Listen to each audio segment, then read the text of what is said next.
That's El Tigre? Thank God. Guys. Oh, whew. Seriously, that's you guys. You got me. You got me. That was well presented. I was scared. Good. First take. Welcome. This is the right take, right? We're good?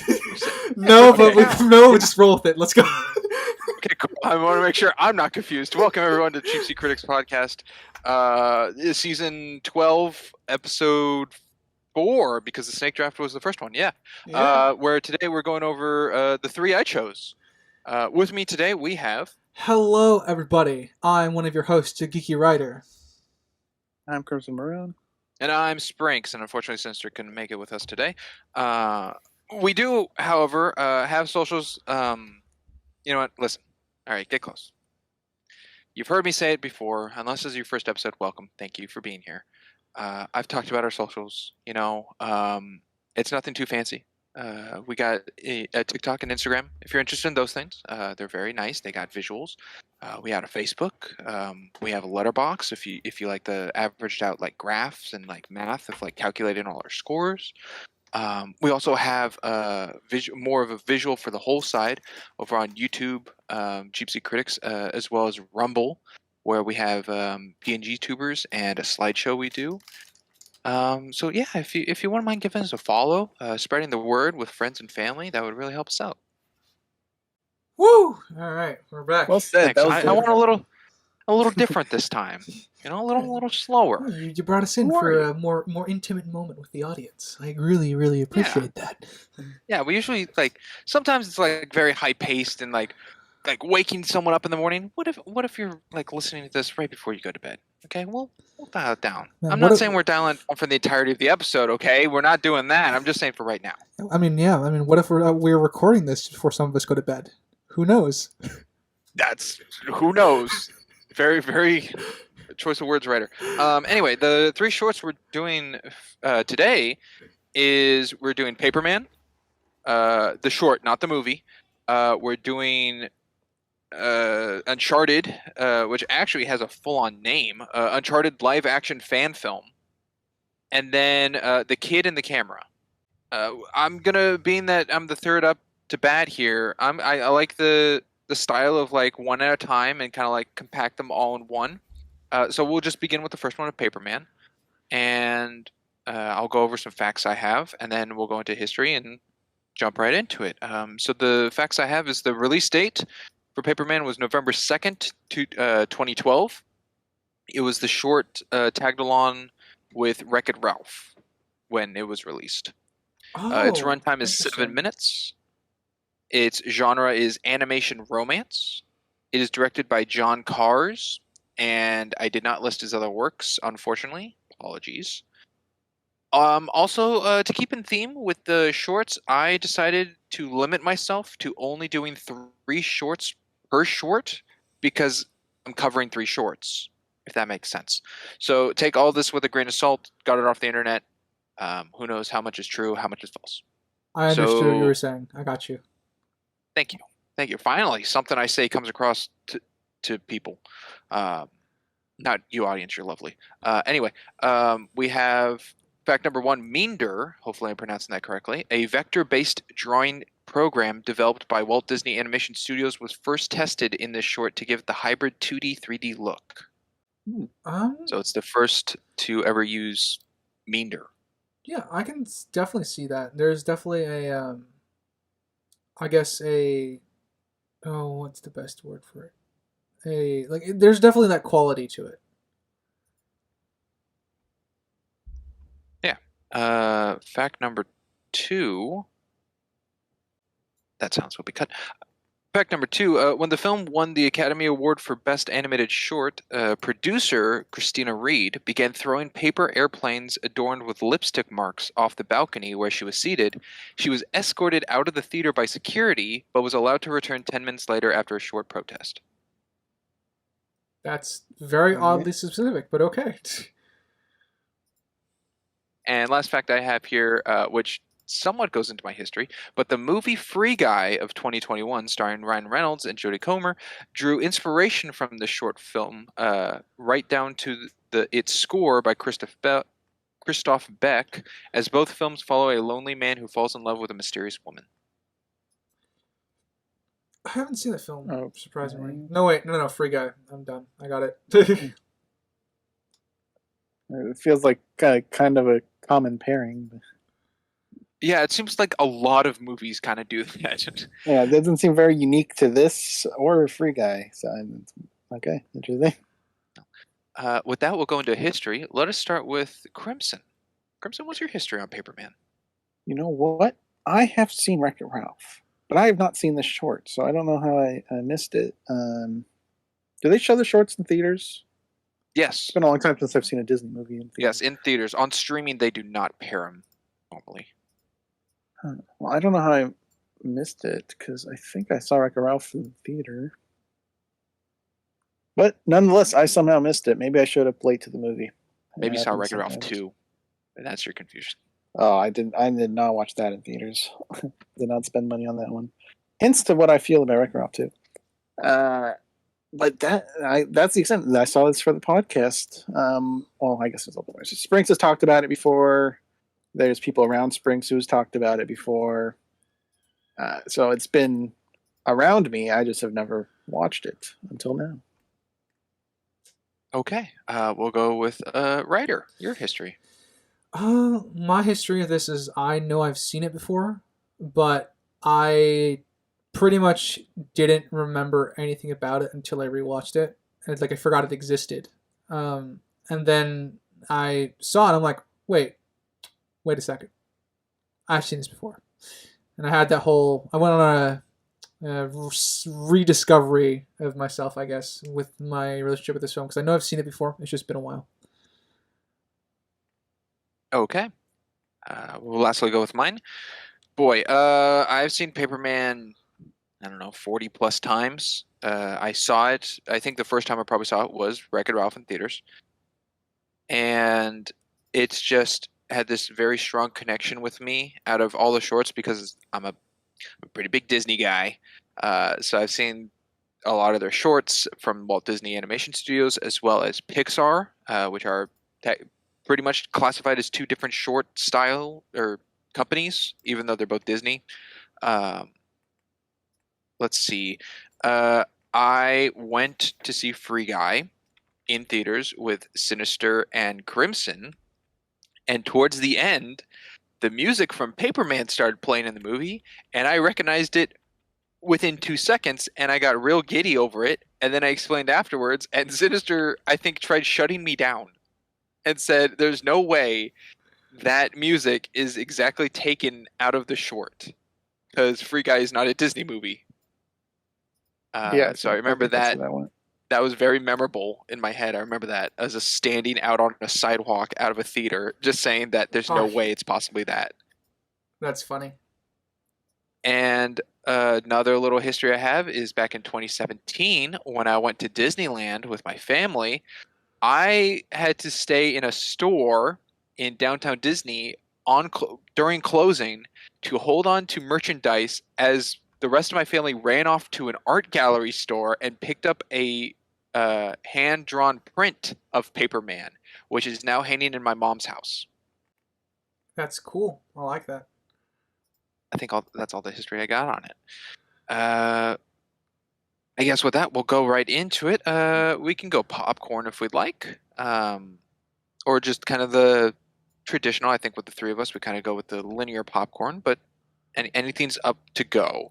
Let us start with Ryder as a start. All right. So one of the things I really do like about the opening scene, because I'm gonna take us there first, is I kind of like the body language of our two characters, what are to be our two main characters here.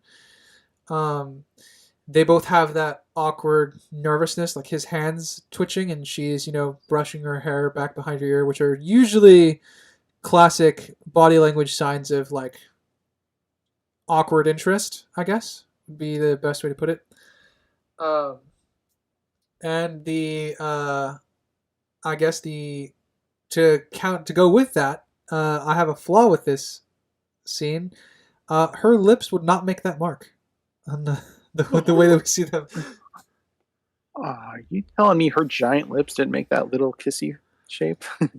I'm afraid so. I agree. Because I had the same thought. I just didn't write that one down. I suppose that's correct. Then, were you double checking for that? There was a pause for me for a while there. Well, I think it. Yeah. It's a kissy mouth, and her mouth was wide. Yeah. Yeah, I think to match it, yes. I don't think it hit her face to make that. She was making that face when the paper hit her. She was puckering her lips like a kiss. Maybe in like shock. You know, like Betty Boop, like surprise. It's an interesting take for sure. Yeah, I don't think that's there, unfortunately. But I do. You know what? It would be funny though. In an alternate version of this, it caught her wide smile, so it just looked like the fucking Joker smile, like on the paper. That would be pretty good, actually. Interesting. Well, we can move on to another point, Crimson, if you'd like. I will. And this will be, I guess it's overarching. Something that really changed the mood of the movie for me. I was really enjoying this. I said movie, short, whatever. And at the moment they implemented magic, I was out. Took a nosedive for you. They ripped me out. Oh. I was sad. Oh, it was either magic. I thought they were doing so well, doing this grounded, like, there's some love romance here. He's making an effort with the paper airplanes. It's entertaining to watch. It's heartwarming. And then there's just this magic element that takes focus from everything. To me, it takes the focus away from their relationship into the magic pushing the relationship. And you were really into the first 4 minutes. Yeah, I guess if that's what the time marker was, I didn't write that down. But okay, if that's what it is, then yes. Yeah, before the airplane's going back and forth on its own, and then grouping them all in the alley. Yeah, once it started spinning up a tornado, I'm like, oh, okay, we got some magic here.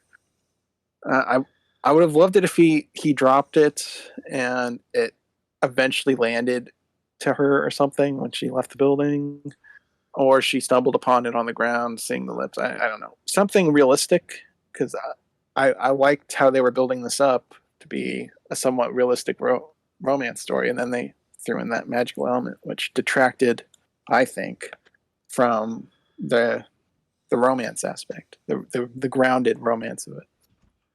Okay. That goes into a slight question I have at the very beginning. Before even, I think right when the title pops up, I know what you're saying. He gets a piece of paper that hits him on the arm, which gets her into frame to then cause the wind. Was that on its own accord, or was that moving her to him? Was that magic to begin with? That is interpretive. Obviously intentionally put there to be interpretive, but its present doesn't look magic, but that doesn't mean it isn't magic. So can't tell you on that one, but they definitely put that there intentionally to make you think about it. Because one of my things, rewatching this for like an objective look at as myself objectively looking at it, trying to figure out where the magic started. Could have been the beginning. Could have been after his failures. Yeah. So there's two things to the magic. One of them I think is way more funny, and the other one is just like, what we're all interpreting right now, which is that the papers are ethereally pushing them together, like the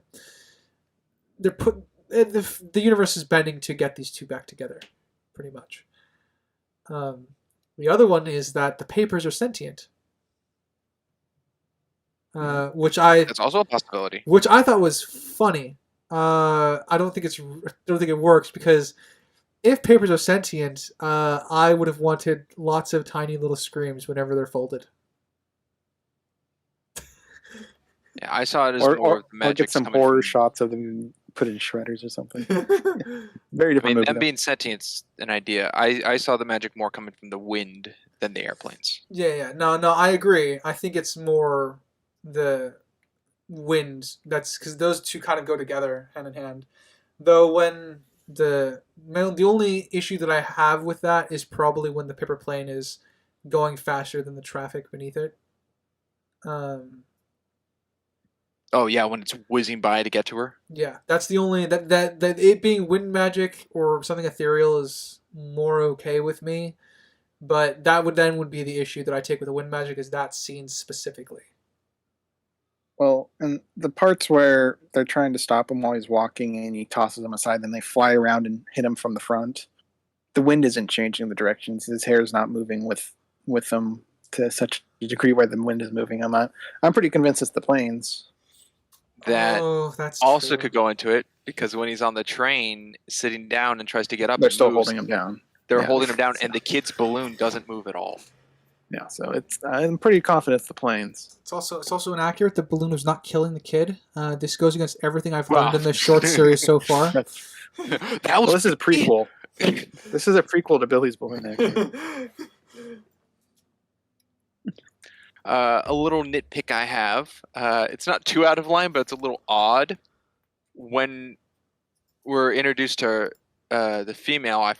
They actually have names, which I'm They blanking. do? I think I think the guy's name is George. It's another fact or whatever. He's based off of George from It's a Wonderful Life. Okay. And then the girl, I don't George know Bailey. if it was based on something, but I forget her name. When she's standing next to him, they're both looking the same direction. However, the train she gets on is behind her. Why would she not be looking towards what she's waiting for? I mean, you could still hear a train coming for you, whether it's yours or not. True, but she's like looking for like a train, or like in one direction. I don't know. It just seemed a little weird to me. It It feels off if you see someone standing at one way looking north, and then a train arrives behind them and they turn around to get on the train. Yeah, it's definitely a little weird. It's definitely they did it for the visual of them like looking together one way. True. I see why they did it, because the train movement in the background moves like that's the wind to move the paper to get the kiss mark, versus the train being in the foreground for a transition piece. I mean, there's a bunch of geography problems with this. Where she takes a train going the opposite direction, but ends up in a building straight across the street from him. See, to me, I thought that was okay. I thought that part was okay because we don't know how much time has passed. He's up there. He's on his way to work. He could be. I know, but how long has he been at work? Because she You're gets implying that she took interview the train later. the opposite direction, does whatever she does, takes the train back, and then goes across the building from his work. Yeah. She could have been I think grocery that's too shopping. much She to could have assume. met a friend for breakfast. She could have. We don't know how much time has passed. All right. The issue with that is that he doesn't get the papers he's supposed to work on until his boss walks into frame. So we could assume What was that his he just job? arrived. Sitting there? Yeah. Only thing I can fight back with that is that the boss was in a meeting. Well, they don't want to pay employees to sit down and do nothing. So I think they just there's a time issue with the trains, and having them go to opposite directions. When she walks to leave from her interview or whatever she was doing there, she walks, and then he leaves to try to catch her.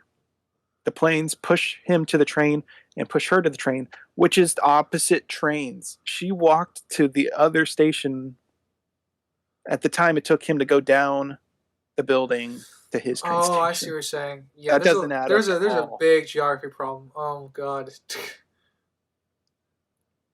Yeah, part I also count with that is when they finally get to the end stations, the trains of arrival, hers on the far end going left and his on the near end going right, are opposite directions of the trains we see at the beginning. In the directions. The trains in the beginning are all going one way, right? We No, don't see I a don't think foreground so. one. But the Hmm. one she gets on at the beginning is going right. Yeah, it's the one that goes and then it past pops him. directions. Yeah. Also, if this is real time to be depicted, the train I counted from the first train moving to the title to the one she gets on is a difference of 20 seconds. Yeah, that's impressively efficient public It's transit. very efficient, but I also think it's a possibility the first train had a malfunction. That's why it did not stop. That's true. It might not be bound to stop there. Yeah, I don't have many. I don't have that. I don't have that much issue because that stuff happens in the real world all the time with the grounded realism aspect. Yeah, but geography, that's a problem. On the subject of grounded realism, the kiss stained paper would not be able to fly away with that many papers stacked on top of it. Oh, when it What? first moves? Yeah, when it first moves at work, because there's a big stack that's dropped onto it, and not enough of it's exposed to fly away. Is that on the account of wind or sentience? In either case, it Yeah, doesn't work. Yeah, I mean, if it's sentience, it could pull itself out, right? So we could see her across the street. I think it could be sentience by how it moves out of the stack. Yeah, if it's sentience, It's like pulling itself. it's more likely. But wind would not be able to do that. If it's wind, absolutely not. I think we've thoroughly disputed the wind theory. I'm like 80% sentience. The whole them still operating on the train, I think, disputes the wind in and of itself. So. Yeah, that's fair. Okay. I thought it was funny when he's throwing the planes across the street. One of them lands in some dude's window. He looks super excited, like someone's having fun with him, and then the George turns him down, and he gets really frustrated and angry because he thought he made a friend. Yeah. And then he litters. Balls it up and shucks it out the window. George littered first, therefore it's okay. George littered 300 plus times, probably. I mean, a lot. They bring some science in here. That what he was doing to those planes were impossible. They wouldn't have reached the other end because with skyscrapers, you get up drafts and down drafts depending on where the wind's coming from. Between those two towers, you would not have been able to get a straight shot across. It would have been shot up or down. Another little error I noticed. The stack of papers that was dropped off on his desk had the paper, and then he sees the girl across the way. And when he goes back to his desk for an idea, those papers that were originally there are gone. Yep, they've magically moved into the paper tray.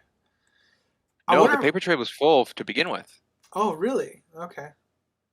So I don't think it was added to the paper tray. They were just taken away. Maybe one of his nice coworkers took it away. I don't know. And one hogged his own papers. Well, to be fair, he saw what he was doing for the last hour or so at work. I like how much the characters stand out of their own. Because the boss is the only one in a full suit being present. All the other workers have suspenders on. And George does not.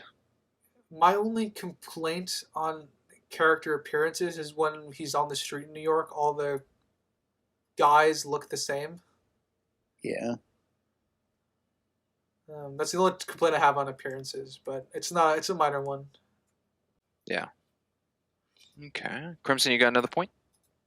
I'm sure I do so. Yes, the alleyway that the kissed one lands at when he chucks it in anger when he's on the ground floor. Where is that? Because all of the failed attempts were at the front of a building. Are we to assume that many flew that far to the side of the building to go over there? I'm glad you bring that up. Are we just going to say the sentience thing where they all wanted to collect? I don't think that necessarily was sentience. That to me goes into write it down. It's New York wind tunnel situations because of the building layouts. Yeah, that is a normal phenomenon, but I don't. Again, it's still very Not to- lucky that all of them end up here. Yeah, I Yeah, well, I think. mean, we cut to him running out Well, of his not. building. Yeah, it's not all of them. It's 99%. Yeah. He leaves the building and there's like 4. I think the And variables are a the bit wind of the cars off. driving by would make them go everywhere. It wouldn't all just end up in that alleyway. They'd be going everywhere.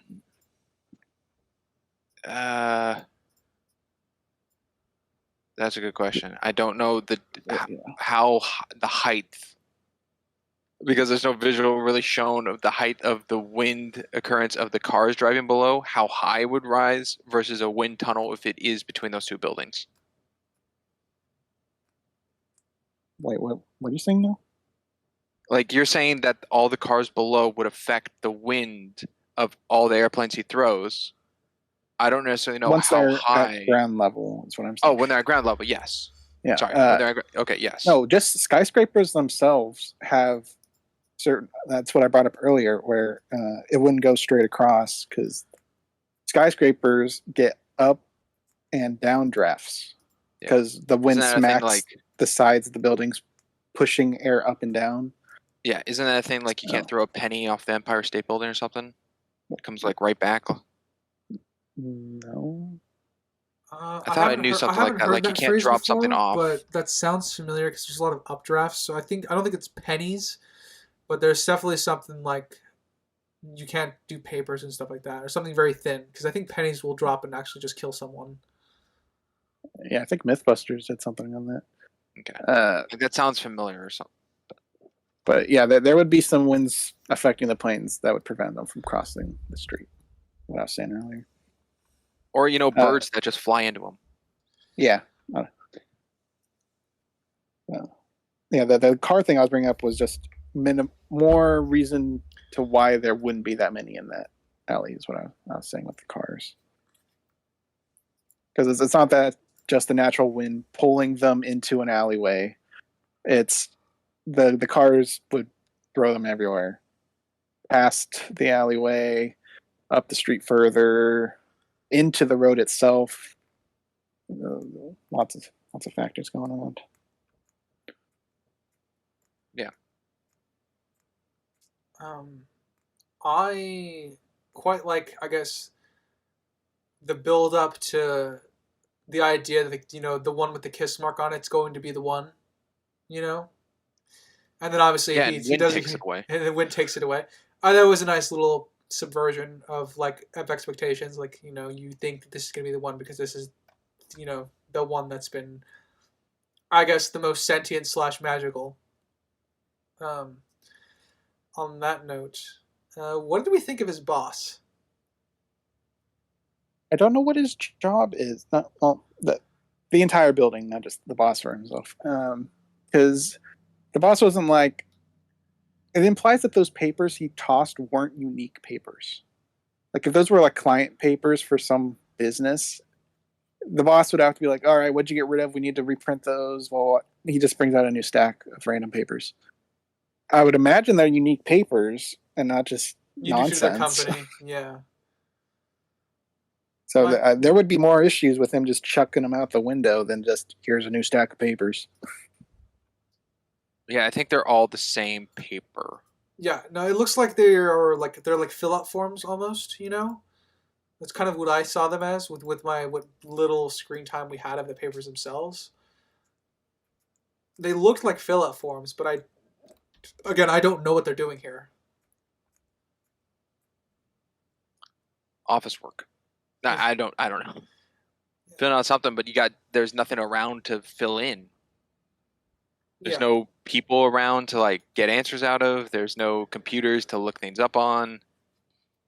Yeah, that's why I was assuming it was client papers of some sort. Because it is just the employees in the papers. Yeah. I guess the boss sees him as a valued employee to give him second chances to stop fooling around. Yeah, pretty lenient guy. Pretty lenient. The serious face he has. Yeah. And this is a classic animation trick where the kind characters have rounded features. Meanwhile, the more stern or bad guys have more chiseled, angled features. The boss has more chiseled, sharp ends and nose. And Yeah, you know what it directly reminded me of? Hmm. Bob Parr and his boss in The Incredibles.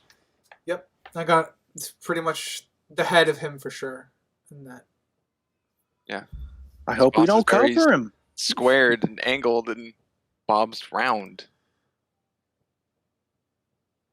You were this close to losing your. Yeah. I'm not happy, Bob. I'm not Not happy. happy. Anyway, that's Pixar. Yeah. So, different division. I'm glad. Well, not glad. It's interesting that he took the time to put on his jacket, running after her. Well, I mean, he saw her. She saw him in his Chilly. jacket originally, right? So outside of it being windy, Oh, he might be so better. it's a way to be recognized better. Yeah, it might be that. Okay. Or he thinks he's going to get fired from his job and didn't want to leave his stuff. I don't know. It's a much darker interpretation, but Just- also works. Yes. Just up and left his job after a second chance of all things. After his third, Could be a company outfit. because remember, the boss comes out and closes the window. Stop fooling around, George. Also, the traffic is a 4-lane one-way. I don't know how typical It was that a is one-way? in New York. Didn't even Well, notice that. all four lanes, the cars are going the same direction when he crosses the road. Man, it doesn't kill him either. It's impressive. So I think it's okay. I don't know how common it is, or if it's even a thing. I don't think that's a thing. 4 lanes one way. I'm like, I know that's a thing. Yeah, that's a thing. I don't know. Four if lanes one way? if this is supposed to be New York, I don't know. I haven't been to New York, so I can't tell you if there's 4 lanes one way. I mean, you got to go somewhere and then come back from that somewhere. It's weird to have 4 lanes Well, in one direction. are you more on the 4 lanes or the one way? What's tying you up more? Because I know Well, having an area. there's a lot of one-way roads out there, but having 4, so I guess 4 one-way roads is odd. Because usually it would be 2-2. I'm like thinking, yeah, 2 I'm going one thinking in way, my 2 going head, the other. and this is just off the top of my memory. Okay, so it might be terrible. I don't know if it also goes with the time period that this is in, of Supposed the to be better. changes over time, because what comes to mind, and I don't know if either of you have seen it, but Peter Jackson's take on King Kong, there's a part where they're walking through the road, and I think that has 4 lanes going one way. So I don't know if it's something that was changed over time. When are you thinking this takes place at? I didn't even Well, pay attention to Paperman, that. Yeah. could be the 40s. Maybe. I mean, it also goes with the cars that we see. Yeah, 40s is a good gauge. I would say sometime after the Depression or during the recovery. And before the 60s. That would be my best guess of like the time period this is placed in based off the aesthetic. Yeah, I agree. 40s, 50s. I'm looking at the train and cars right now. Fair assessment. So I don't know if that's just a time thing. Like that was back in the day. That's how New York was made.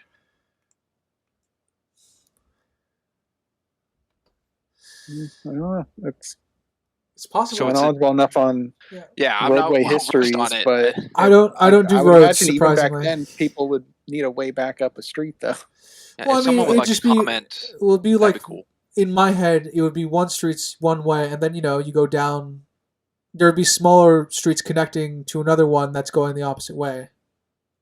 But I don't know. Yeah, it's not my area of history expertise. This so. Anywho, Anywho, it's just a detail I found. 4-way traffic. And I think they keep up with that again when the plane's going after the girl. All the cars in that lane are also going the same direction. Man, all the papers bouncing and floating and to a rhythm as they're all going to George. Oh, do you want to touch on the music choice? It felt like Sorcerer's Apprentice vibes from that. It was definitely Oh, it on kinda the did. more comical end. Felt like the broomsticks. Yeah, I can see that. The inanimate object moving with it. It's also interesting. We see him chuck the plane, and it goes past, or like a shot of it in the air above Stolen. buildings, and then goes down into an alley, and then dances around, and then a shadow walks past, and it's him walking past. Did he Yeah, more go? geography. Did he go fairly fast? I'm trying to. I think that was just them teleporting him. That plane went pretty far and pretty fast. But was the whole movement of the plane we watched from him throwing it to then when it's sentient and dancing with the other ones to cause a tornado, is that one fluid motion, or is that little time cuts of above the buildings and then down that alleyway? Well, There's he no throws reason the to assume plane, there's and it's time supposed. jumps. Yeah, it would have to be some amount of time jump because he throws the plane, and then it takes time to get to this destination where the rest ended up. Well, yeah, but the plane's flying faster than he was walking. That's also true. So I think that's just them not paying attention to geography again. Okay. Checking if I only had one page of notes on this. Oh no, I have more. The people didn't really react to the magic planes too much. The only one who reacted is the kid's mother. Yeah. Yeah. Because I mean, In people the were streets, people just noticing. took like a glance of it, but it's like, oh, oh, that's not happening. Okay. Well, as a back to reading writer the said, newspaper. a writer said, there's a possibility these people were just that greatly depressed. Or this is just commonplace in this world. Who knows? Who knows? I mean, if the papers are sentient. No wonder the boss wanted the window closed. They're all going to try Stop and run away creating from their work. life. Yeah, he wasn't that angry because he's like, yeah, papers want to escape here all the time. It's fine. Just try to keep him calm. I do like with the girl after she got out of the train, how she was like bumping up the plane, like, "Come on, go, be alive, do your thing," because it wasn't doing anything anymore because it reached its destination. Yep. She wanted it to actually do something. Because, at that point, right? And then a wave of planes go on the ground right in front of her. Yep. I love George's reactions getting dragged around by the planes. Like, if that scene wasn't with the kid where he tries to get up and leave, if that wasn't there, I think the movie would have missed out on something, the short film. I agree. Possibly. It definitely misses out on like the degree of humor, I suppose, that we were getting with the angles of that particular shot and just his mood. Like, he's clearly like angry and that he's there. Something I haven't really touched on is the animation itself. It is very fluid, like shockingly fluid. Impressively fluid. It is. I really like the look of everything, especially since said it was the first time them implementing this Yeah. style. Meander. Yeah. Kind of like how Pixar with Incredibles first humans they were making knocked it out of the park. I think they knocked it out of the park here with Mink or whatever you just said it was called. Beautiful. Absolutely stunning. Yeah, I'm kind of in agreement. There's shots where you can see like all the locks in the lady's hair, and all the strands in her hair, and it looks gorgeous with the way it moves in the wind and stuff like that. They took their time with that. Yeah. I kind of like that it's not like a instant romance thing as well. Like I didn't need to see them kiss, but I like that. I guess the continuation of their story ends up happening in the credits. Yeah, it's Yeah. Disneyfied, but it's not fairy tale. Yeah. Go on a little cafe date. Yeah, I mean, wouldn't you after being dragged around by sentient plants? And I think it was just them reciting what happened. Yeah, I do think that as well. Like they were just telling their versions of the story. It's crazy. I was getting physically abused by paper airplanes. What happened to you? Oh, I was just following one. Really? Man, I feel like I got the short end of the stick here. I forget the name of it. I don't know if it's noir, if that's the actual color. There is some kind of name, and Crimson, you might know this. It's a color palette where it's just black, white, and red, Oh, which is what this all does. And I believe it's not the noir, but it does have a name. okay. I know the Logan movie called it noir when they did it, which was black and white, Yeah, and I they think did. red for gore. Yeah. But I don't know if that colorizing has a name. Does, but I do not know it. Okay, because the whole Paperman WandaVision implements does it. WandaVision does. Yeah, they do. That's true.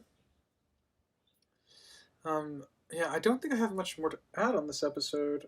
I think my reactions to the wind becoming alive thing, because I think for me the definitive moment that I'm like, oh, this is clearly magic now, was the wind tunnel they form in the alleyway.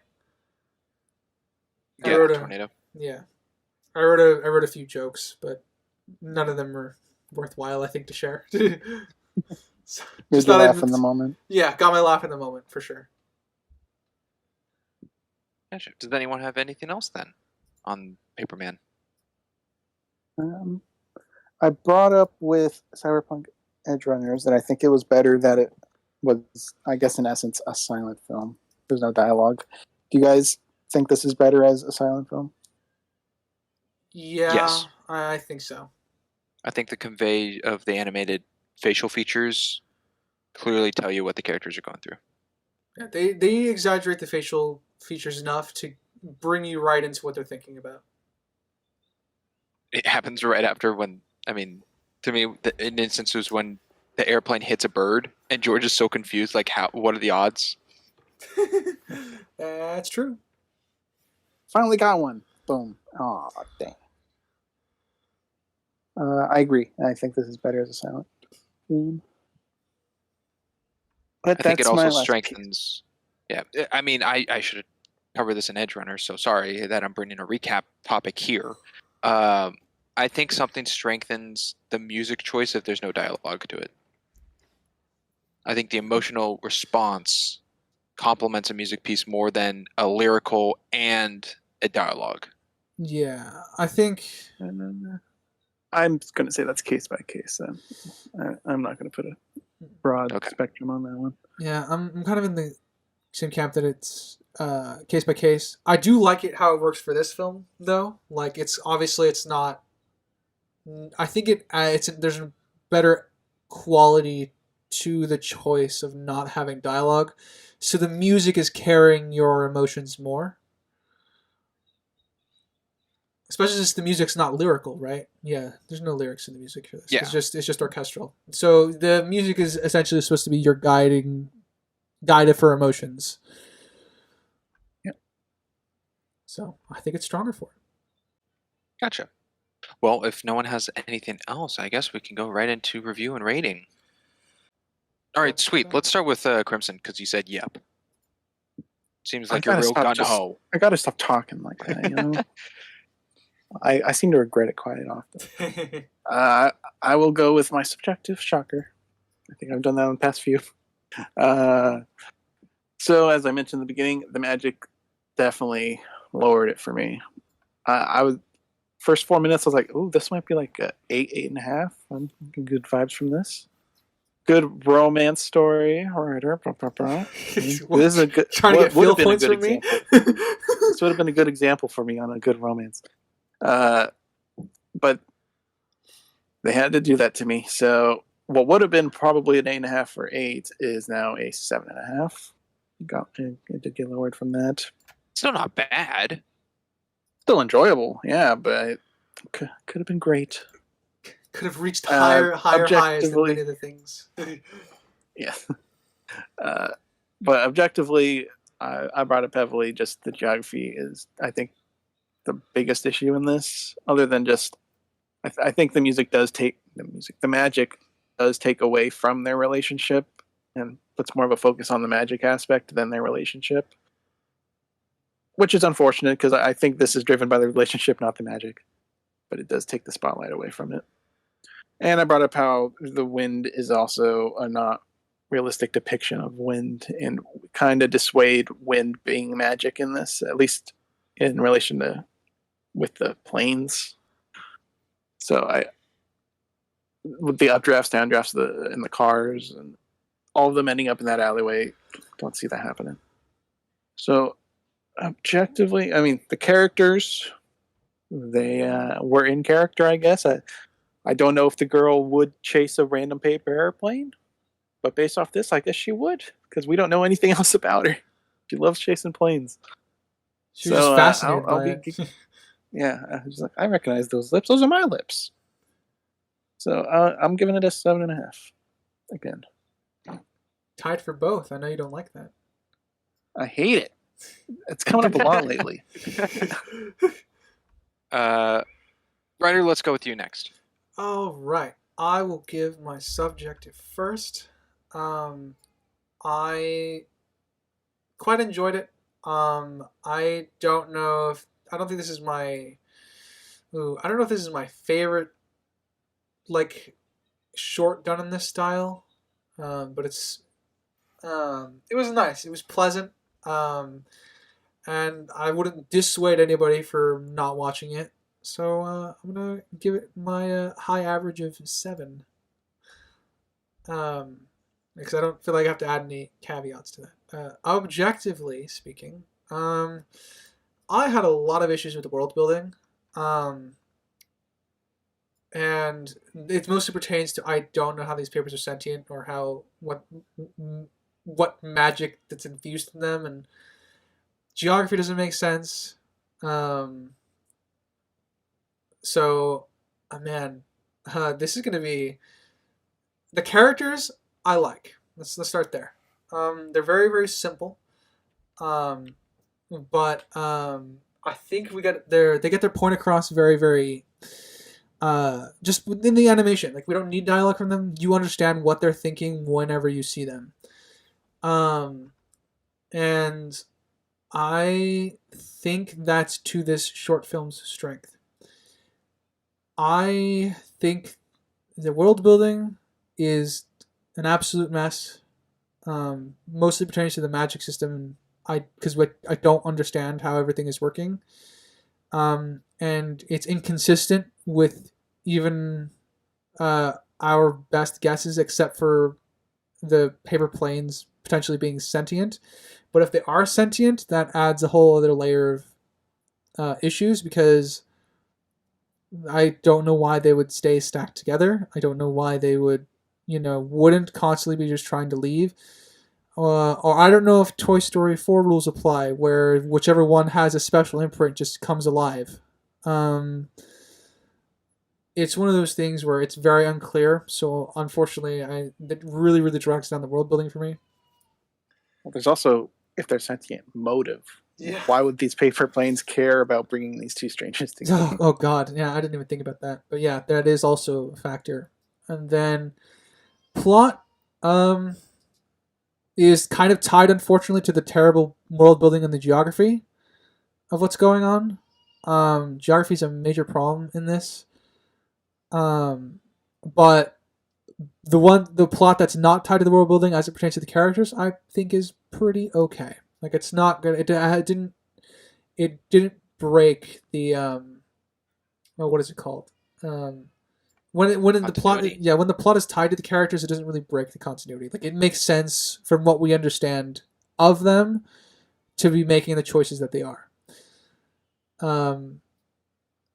but like I said, the world building that's tied to the plot is what's the most damaging part. So I think objectively, I'm at a 6.5 for this.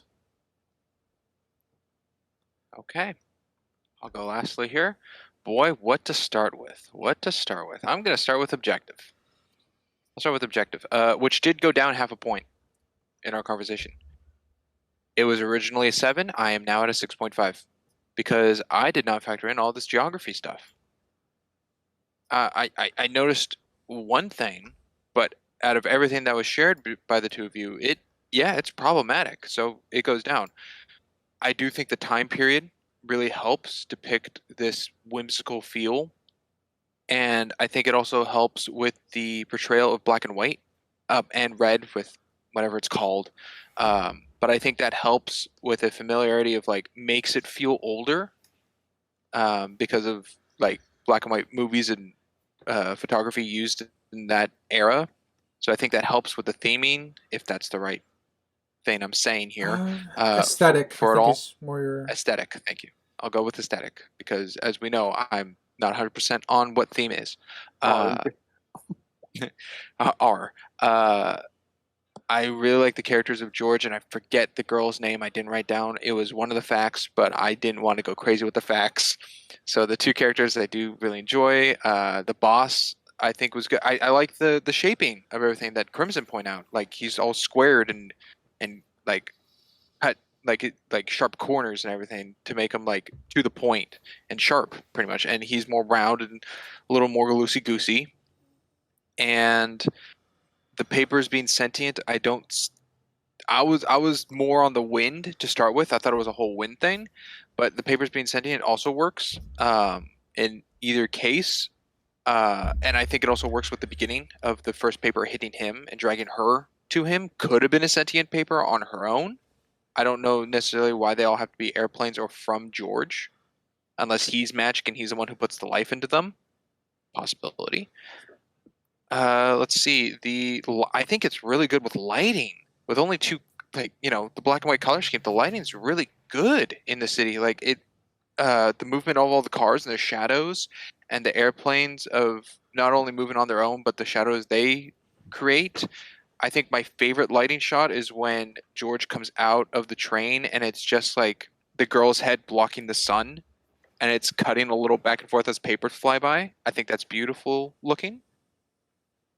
The camera shots I think are really good. There's a lot of movement in shots, a lot of tracking shots, and I think those work really good with the depiction of what's being shown. It's like very still when he's in his office building of just doing the airplanes and cuts back and forth of tries, which is a little much to me. I get why cutting the perspective, like what's it look like at her building, the airplane, the two buildings together, and then just George's like reactions, and then when she's being taken up the stairs, it's a downward angle to make her look a little.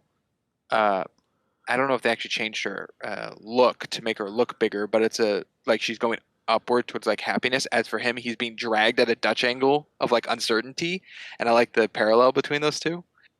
But yeah, 6.5 is where I'm going objectively.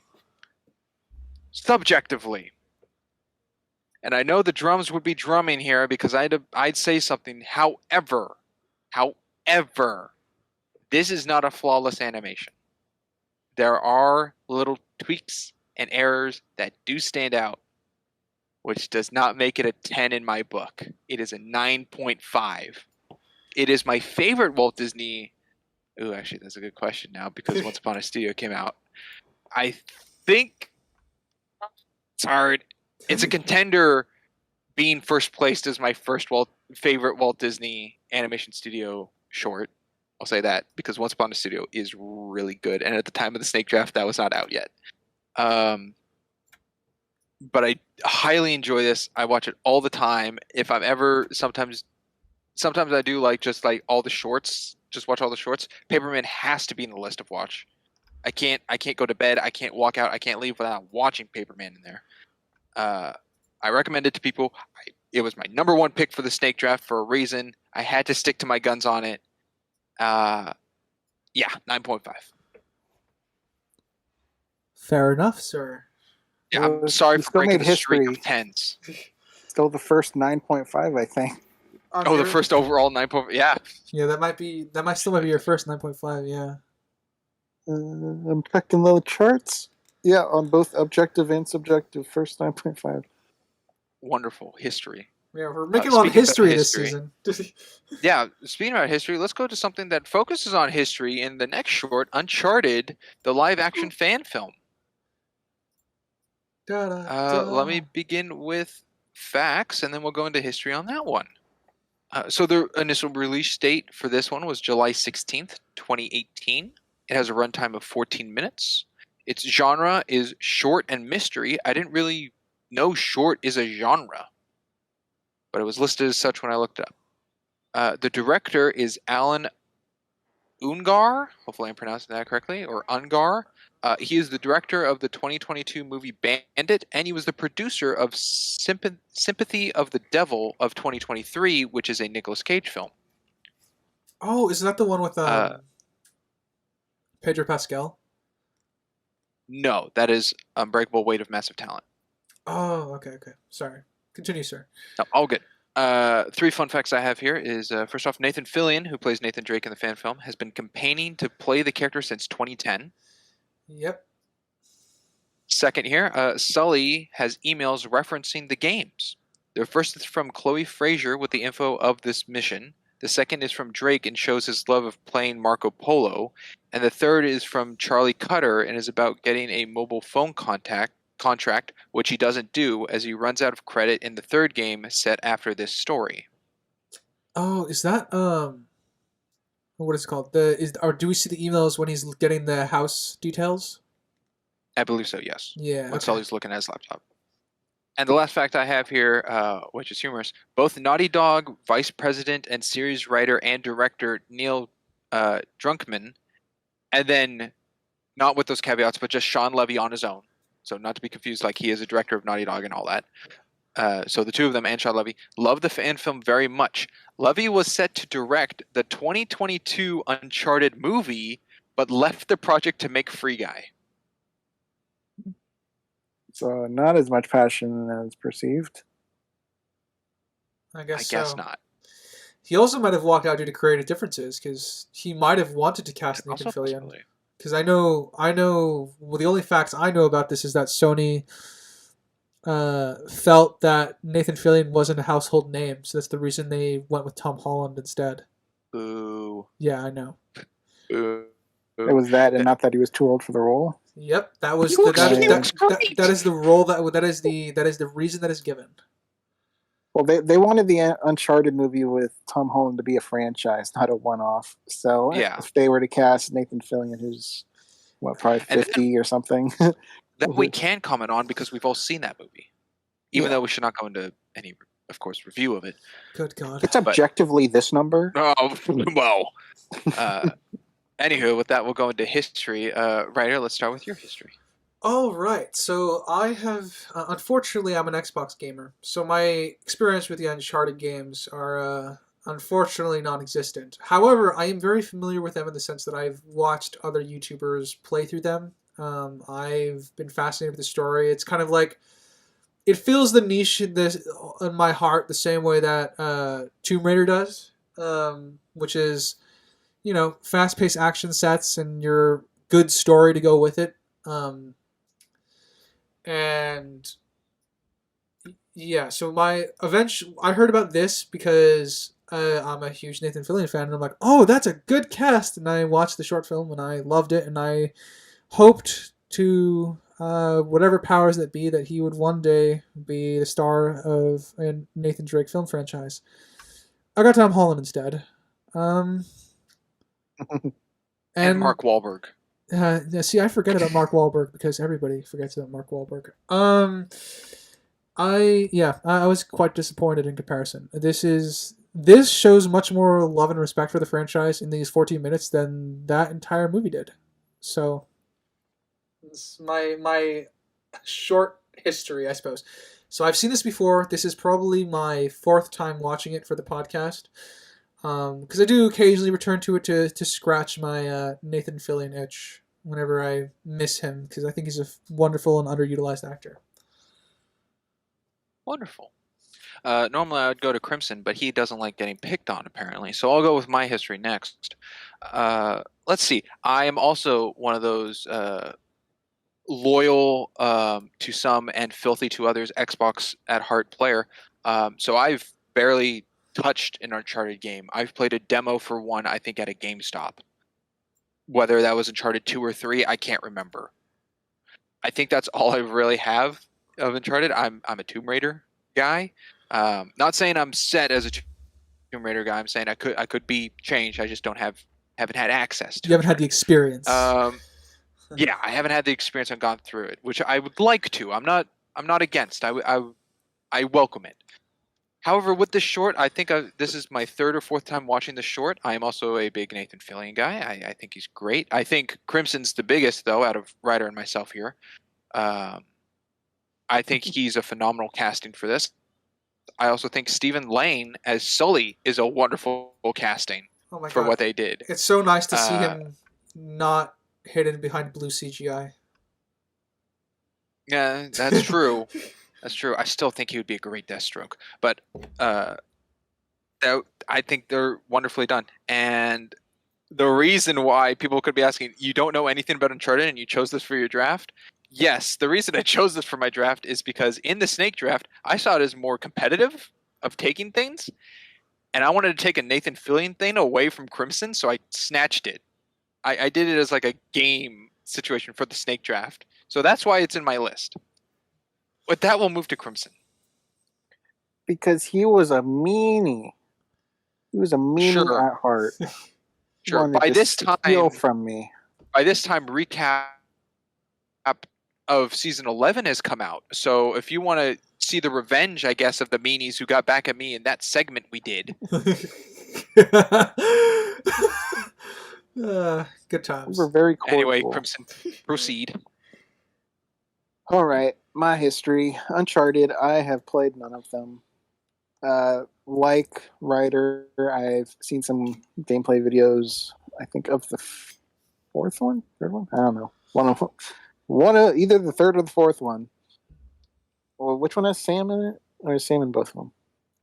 I think Sand could be in all of them. Well, one of them, there's a pirate ship involved somewhere.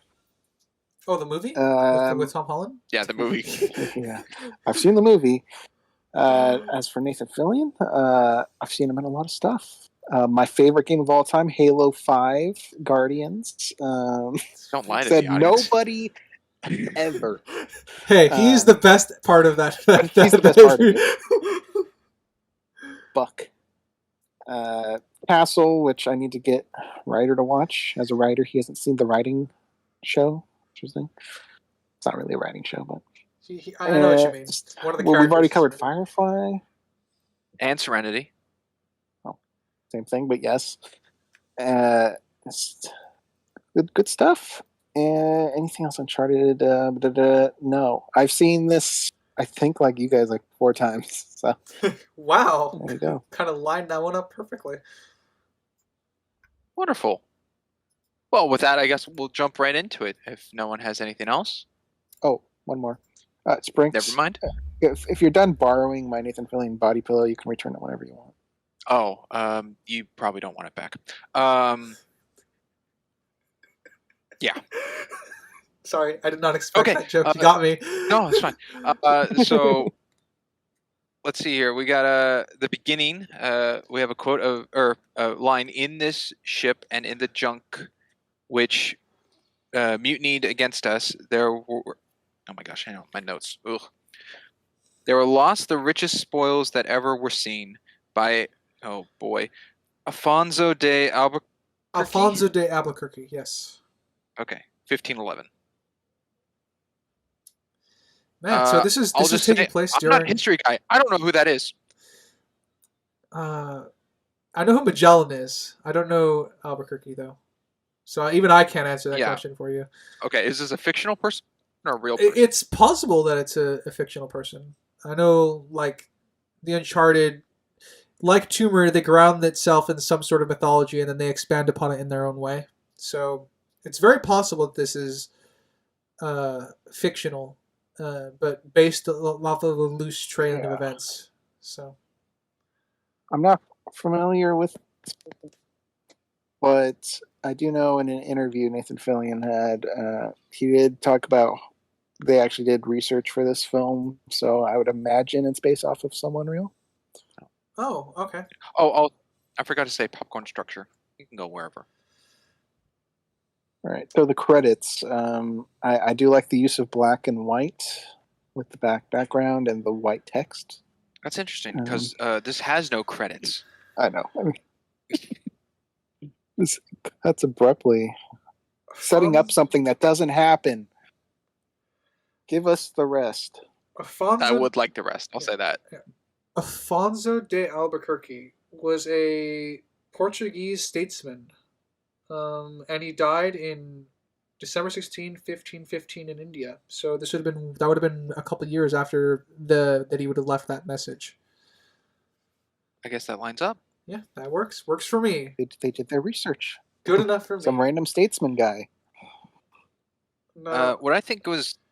Oh, go ahead. Yeah, no, well, I mean, like, so he served as Viceroy of Portuguese India, and he was in charge of forming, like, the Navy of the time. So... Oh. Okay. Then that would line up with Magellan sailing and stuff. That makes sense. A detail I noticed is the SUVs going to the compound at the very beginning, or the mansion. Every pretty much different angle used and cut was a different camera movement. It went from a Dutch and then a tracking and then a pan shot. So it was interesting that it captivated different feels than like a continuous or one-time use, or just plain still shots each time. Sure, true. The only thing I really noted on the car entrance is proof of how much was put behind this. There was a camera crane involved for the spinning view of the cars entering the compound and seeing the house. So there was some backing behind this project, at least with equipment, and it looks pretty professional to me. Yeah, I think there's only like one part where I think obviously they were restricted, but due to their limited budget. Otherwise, I do think they did a great job. Is it the shooting stuff? Yep. It's exactly what it is. It's pretty much my only complaint with regards to, and I don't even know if I can hold that against Production them. quality. Yeah, I don't even know if I can hold that against them because they put it into literally everything else, and I can see it. You know. Yeah. I think it's a little interesting that the main kind of guy with the really deep voice chose to continue speaking in English than continue with Spanish when he was asked the question. I just see that as he wanted Nathan to hear his words. Kinda. I mean, he tries to build up intimidation with them a little bit. Doesn't really work too well. He tried. He did better than most that probably would have in the face of such a handsome jawline. I'm surprised he doesn't do more movies or shows. I just know him from Pair of Kings, but I haven't seen him in anything else other than this in Pair of Kings. Funny enough, and he's got such a distinct presence and voice, I think. Funny enough, I've heard his voice in things. I actually think he's a voice actor on the side. I need to look into that, but I'm pretty sure I've heard him in stuff. I just don't know what. I think he'd be great for a John Wick movie. Yeah, I think so. As some side character. Put him in there. I would agree with that. Yeah.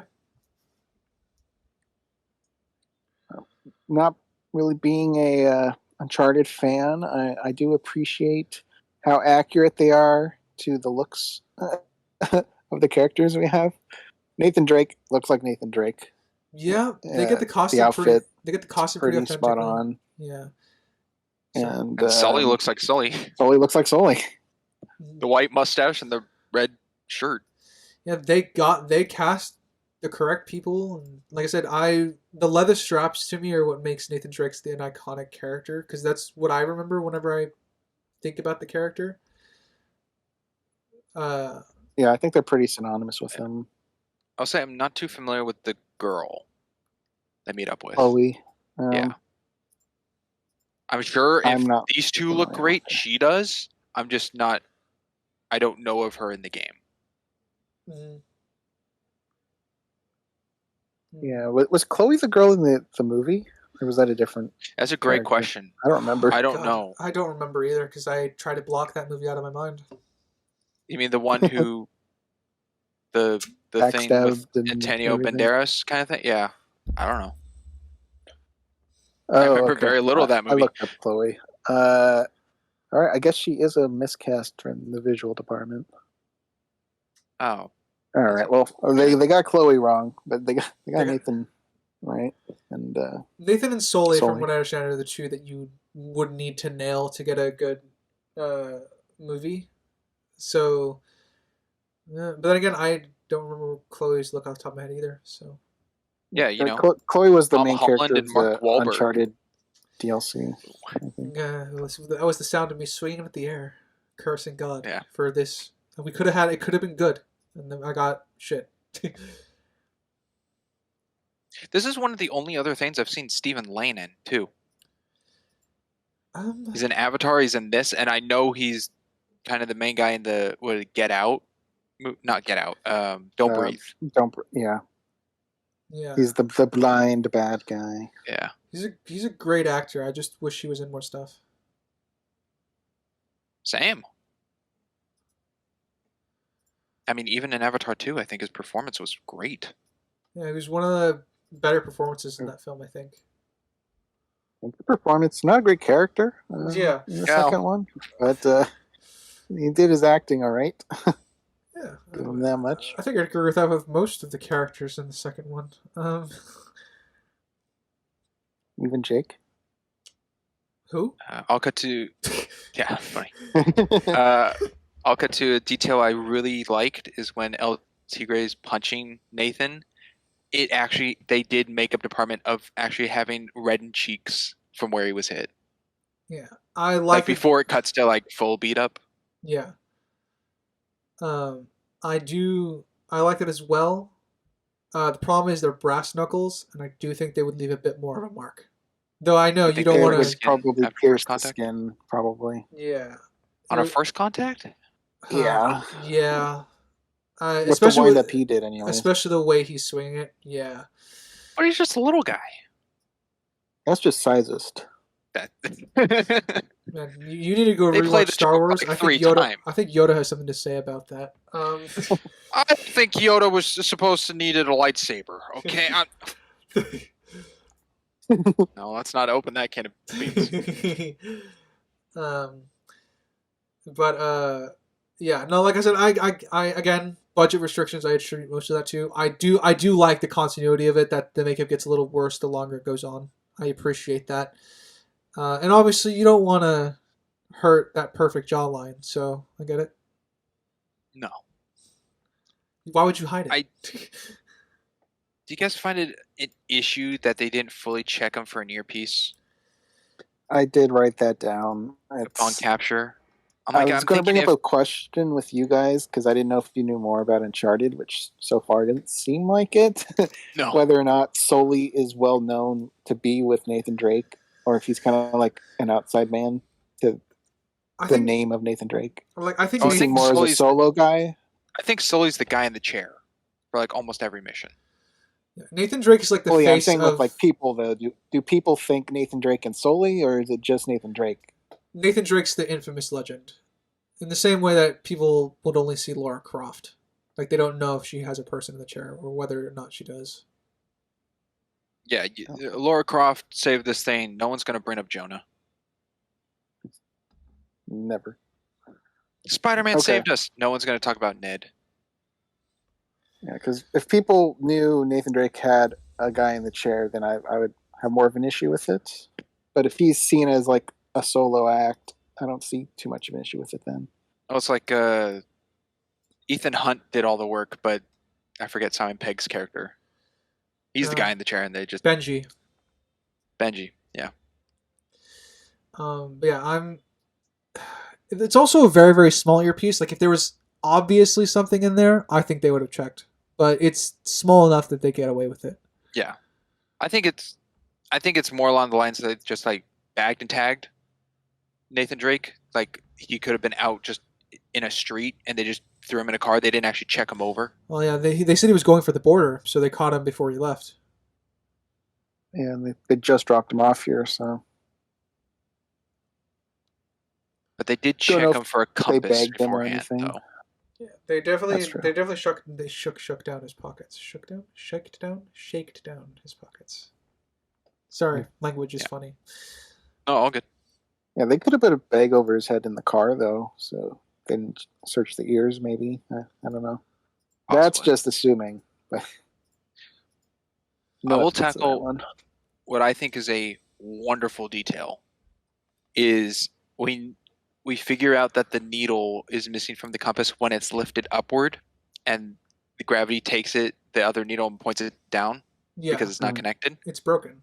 The whole time the compass is shown from being passed around and being set on the table, it's never lifted to that angle to occur. Yeah, it's a nice detail. I like it. So it makes sense it wasn't revealed because it never got to that point. Small character thing. Yeah. I like Nathan back talking because he's he's down talking to villains. So it's always nice to see a hero being heroic in the face of danger. Yeah, just cracking wise. Yeah. Shaming people's haircuts from the '90s and stuff like that. You're funny. Yeah. Now where's the item? My Now, client talking wants about, to know. Yeah, talking about 90s haircuts. Was it fake? It's gotta be a fake When he ripped it ponytail. off, I Like, would he ripped imagine, it full yeah. off his head. I don't think they actually took off the actor's hair like that. Well, no, Not okay, I don't mean likely. that. I don't mean the actual actor's hair. I'm saying the ponytail itself. It's an extension? Probably. It could be. It And also when he could, rips it off, we get to I mean- see the back of the guy's head again, and so there isn't like a second ponytail, his Yeah, he's real not one. scalped. I think it was just an extension. That's fair. Well, okay. Are you saying in universe or In universe, Oh, it's a hair extension no. because he ripped it no? off. No, I don't see that. You can rip people's hair out. Okay. I have a thing about that. I don't know if you can rip out like the full ponytail in that quickly, pretty much. Because Especially with the guy's head not leaning forward. it just kind of peels off, it makes for a funny joke. I don't think you could do that. You need a little more force. No, his head would move more with it and stuff. Yeah. Yeah. It's not accurately depicted, but it certainly is possible to rip someone's ponytail off. Just not the way that was depicted.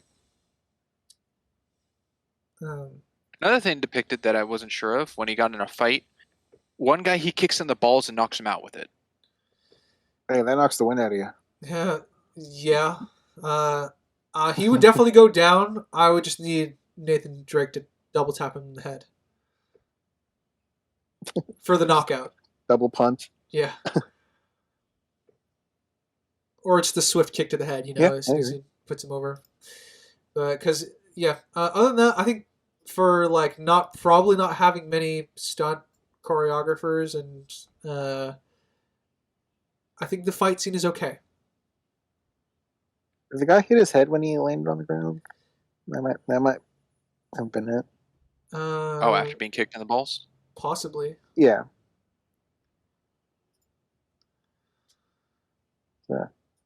Don't remember if he hit his head on the way down or not. The thing I had with the fight, my problem with it was LT Gray. It was all played for comedy, of course. Putting the hand on his forehead and he couldn't reach because he's small. Yeah. But realistically, he wouldn't do that. I He think just grabbed the arm that's holding his head. Yeah. I mean, I like that there's a little bit in there when he catches Nathan Drake's kick. And, because, that's what he's better at. Like, he was waiting for that. But I like the... Yeah, I agree. It's definitely played for laughs. They could have done a little bit more with that. Since he's the expert close quarters fighter, I would guess, by looking at the rest of the group that's on the floor. Correct Crimson, to answer your question, if he hits his head, I think so. Okay. Well, then I guess that solves that guy being knocked out. KO. I do like the reveal that. Sorry. I do You like. got more out than I did. Go ahead. Yeah, I do like the reveal that the compass was broken. Like we see that the compass is broken just as Nathan Drake's putting the broken point to use. Yeah. It kind of works in tandem. Can you pick using that though? I don't I think know.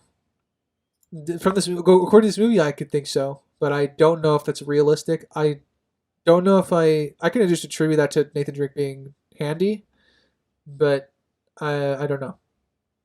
I'm thinking the length of a handcuff key and then the needle of a compass. I think the compass might be a little smaller, but I think they're roughly the same in length. So I think it could reach all the way in to pick the lock. And it comes down to what is a handcuff lock. Do you need two? Do you need a tension rod like normal doorknobs, or can you pick it with one instrument? I think you can pick it movies with and one. shows, you get hairpins, but you can get two pieces out of a hairpin. This is just one item. So I think as long as you hit the counter to undo the cuff, because you're not necessarily, it's not locked in place. It's just set where it's like a little grid that pokes out, so you can't pull it apart. As soon as you get that little grid down, you can just pull. So I think it's fine. I mean, the grid is connected to the lock, though. Once you unlock it, the grid frees it. So it's not like he used it to pick the lock. He didn't use it to guide the smooth part, I guess, of the cuff. Yeah, I'm not an expert in lock picking, so. How unfortunate. Okay, I've seen a few videos, but none of them on handcuffs. That's true. Can't live our lives as proper payday thieves, unfortunately. Yeah. Look, I know when people are in handcuffs and don't have anything, they usually break their thumb. Yeah.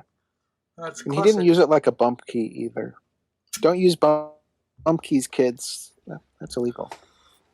So it's picking locks, I guess. That's not yours. Also, question: the whole time we're seeing Sully until pretty much the end, is his cigar never lit? I think he's just chewing on it. Yeah. Is there no smoke from it? No. I think he's just chewing on it. I never really noticed. Yeah, I think he's just chewing on it the whole time.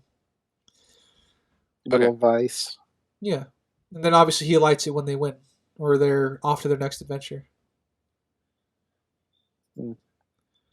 Okay, that's not a problem at all. I mean, that's fine. People do that with toothpicks and lollipop sticks and stuff like that. So people do it with cigarettes too. So I'm just curious. Yeah. Yeah, I don't think he. I don't think he liked. I was going to say, do you think they would notice the red Jeep right outside their compound? That's a good question. I had the same question. If he can see them, they can probably see him. He was driving a very bright red Jeep. Yeah. Plus, that I guess they got some money from Jeep or something because they focused on the logo on it. The Dodge. Yeah, I do think that in defense of this, the binoculars he's using are like really far-seeing binoculars. I think best interpretation, he's on like a hill in the distance, so they don't see him directly. I mean, he drives into the compound. Yeah. So he's not like on their property. Yeah, he's not on their property. I think he's like on a hill somewhere, so that way he has a vantage point, and then he knows that when to come, because I think it comes in through the back of the property. I don't think it's the front. No, I think it's the front. Okay, it's maybe. I mean, he gets there fairly quick if he was like far away. I don't think he's far. I just think he's not in front of the compound. Okay. Yeah, like I said, I think he's a few blocks. Most of the guys seem to be inside the building anyways. Yeah. So I don't know. It's I not mean, he has to be at some angle to actually see the front door from his binoculars. Yeah, and like I said, the binoculars are very big, so I'm willing to grant that he's further away than it would appear based on the camera angles. And then obviously I think he's close enough to get in there and help, which is what that whole ending thing is. What else? I think the stunt work involved with breaking through the window was pretty good. I liked the use of the slow-mo with it. Yeah, I love the. I agree. It looked very good. You can tell it's not Nathan Fillion, but I mean that's a good chunk of stunt work, but yeah, true. Unfortunately, it's within the shot where he turns his back on the landing, which is where the pad would be for the stunt double. Mm-hmm. But when we see Nathan Fillion on the ground, he's not on his back where it would have landed in what we see. So there's some continuity but I think there. I didn't see it as an error. I think they cut it very nicely timed. Because as the stunt guy's turning to land on his back, it cuts out of frame, so it looks like he's kind of like elbow dropping. And then when we see Nathan Fillion on the ground, he's laying on his arm, so he's like on his side. So I think they cut it nicely that way. Well, he would have continued his rotation and rolled off his shoulder onto his back. That's the way the body would have moved. It wouldn't just stop on his shoulder. He would have rolled from his shoulder because he was spinning in the air. Yeah. Yeah, I also kind of you brought up the back shot. This is definitely an homage to the video game. It's definitely like transitioning from a cutscene to like now you're a third person playable character. Oh, I absolutely loved it. So that was definitely. It's a little corny. It's definitely very corny, but I mean for just trying to get all your eggs out in this small basket, I love it. I think it works really well. And also the transition, the one shot pretty much from him smiling behind cover and when he hears the Jeep coming is also very much an Uncharted scene as well. And the action scene of him running and punching a guy in the air. It's from here it's very video game feeling, which I think captures I don't know, it just felt very Uncharted to me and I very much loved it because it captured the feel of the video game in just a short, couple minutes in an action scene. I'm also glad they do the detail that not many things do of he actually ran out of ammo. Kudos. And also it was a handgun that only had, I didn't count how many shots, but it wasn't like 16 bullets or something crazy. Yeah, it's not the Joker's really, really long gun from like the Batman. I mean, that's even a revolver that fired one shot, but still. Yeah, I guess talking about the cheesiness or corniness with it, I don't think it is. I think with the context of what this is, being a fan film, I think it works perfectly. If this was an official thing produced, then it would feel cheesy. I don't know why, but if I saw this on the big screen at a movie theater as part of a movie, not just this 15-minute thing, but a movie, and this was in there, I'd be like, that doesn't feel right. But because it's a fan thing, I get different vibes off of it. Interesting. I think you see it as more as like that hit the fan service part. If it was like an actual movie produced by Naughty Dog or whatever, Sony, then yeah, it would be fan servicey. But because it's done by a fan, it doesn't feel fan servicey. I think they could get away with it in a feature film, but it would have to be like you only do it once. You know what I'm saying? Like you do it, like for example, if we got the I think Nathan, if you do it, sorry, I apologize. That was rude of me. Continue. Like if they for example gave us a trilogy and they did it like once per film, like they would have to really choose that moment of the film. Like it has to be really fitting. It has to work and like every level because you're right. Otherwise, it'll be interpreted as cheesy. I think a good Uncharted franchise doing like it faithfully they absolutely could get away with it, I think, once a film. I think it would necessarily only work if it's early on. If you get captivated in the immersion of, the entertainment of the film to that letterbox styling for an hour and then it cuts into it, I think it'll really take you out and really change up your perspective of Like what you're watching. Your opening adventure, pretty much. Like if you're catching him in the middle of something, that's when you do it.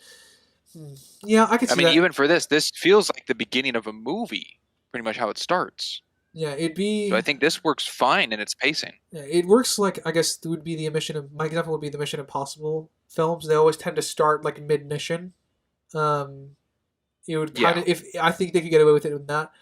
The only exception to that, I think, would be like the finale of the last film. They decided to do it. You talking about Fallout? Because the last one was Death Reckoning Part 1.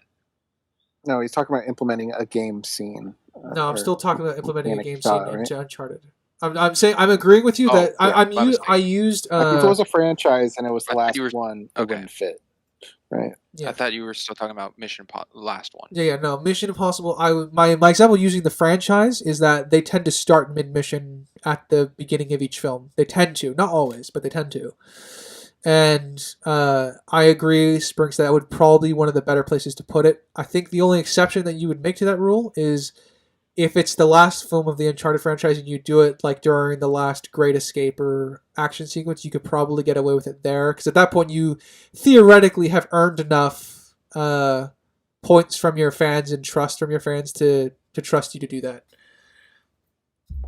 Yeah, probably. I thought, for example, you were talking about Fallout, because there's a part in Fallout towards the end that does that change in letterbox style, and that's too much for me. Yeah, I know what you mean. Like going from like the edited widescreen to then like the camera going out to encompass the whole screen kind of thing. If that's kind of like Eternals. If we ever cover it, you'll see what. Yeah, I know exactly what you're referring to in Fallout, which is that it went to like GoPro kind of almost. Yeah, it just kept cutting back and forth. Crimson, your example with Eternals, yes. That bugged you a lot. It did. Fallout was not to that extent, but yes, that same thing where it just keeps going back and forth. Oh God, Eternals did that. I'm so happy I blocked that movie. Yeah. I know I've seen it. No, it's just one of those things. That was one of my main things with Eternals. Any Hoosiers. In my notes here, I have written when Nathan's going through the desk of all the notes, smart historical knowledge and theory. Crimson and Ryder could probably fact checked. So unfortunately, I can't on this one, as I mentioned, not too knowledgeable on this part of history or part of the world in general. Actually, not my forte. Yep. But all I brought to the table was Nathan Fillion brought up they did a lot of research for it, so that's all I can really say to back anything.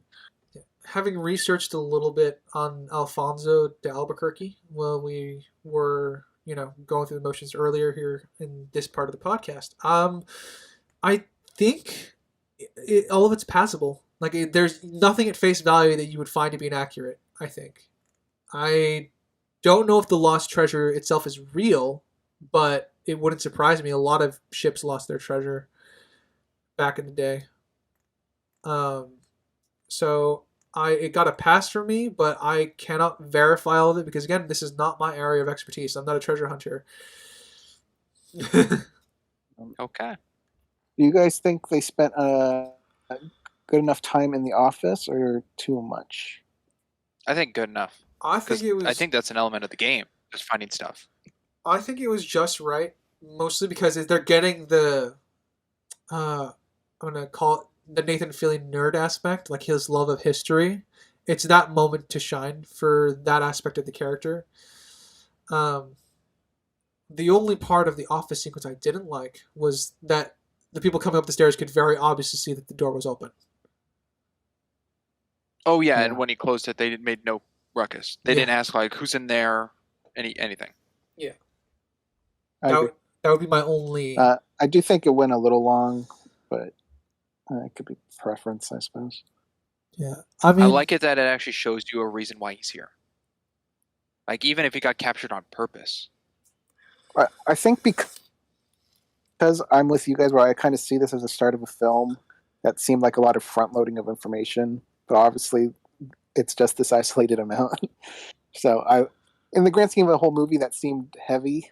It could be dispersed, but obviously we only get this in the ending for any information dispersal. Yes, it's fine here, but in a movie, I think that would have been long. Again, context. I would be curious to see how that would fit into the pacing of a movie, or how this would fit into the pacing of a movie. Because for an opening, they balance the action. They balance the action with like the story fairly well, but again, would need to see how the rest of the movie goes, I guess, to kind of frame that for me. Was the punch he delivered, was that technically a Superman punch? I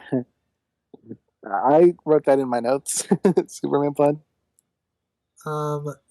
Yeah, Sloppy one. I don't know if it's technically classified as that, but it's definitely I really liked how that was shot.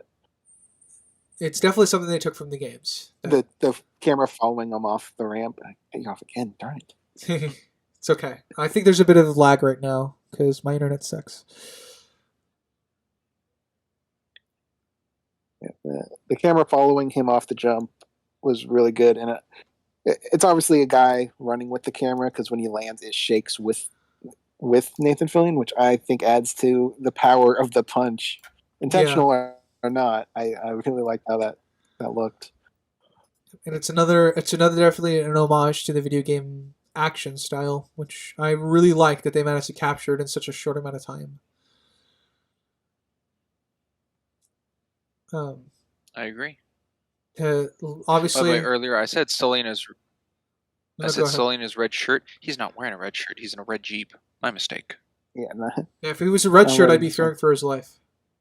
That's a Star Trek reference. Yeah. But I obviously have to tack it on. Plot armor here at the end. Cars aren't bulletproof. Yep.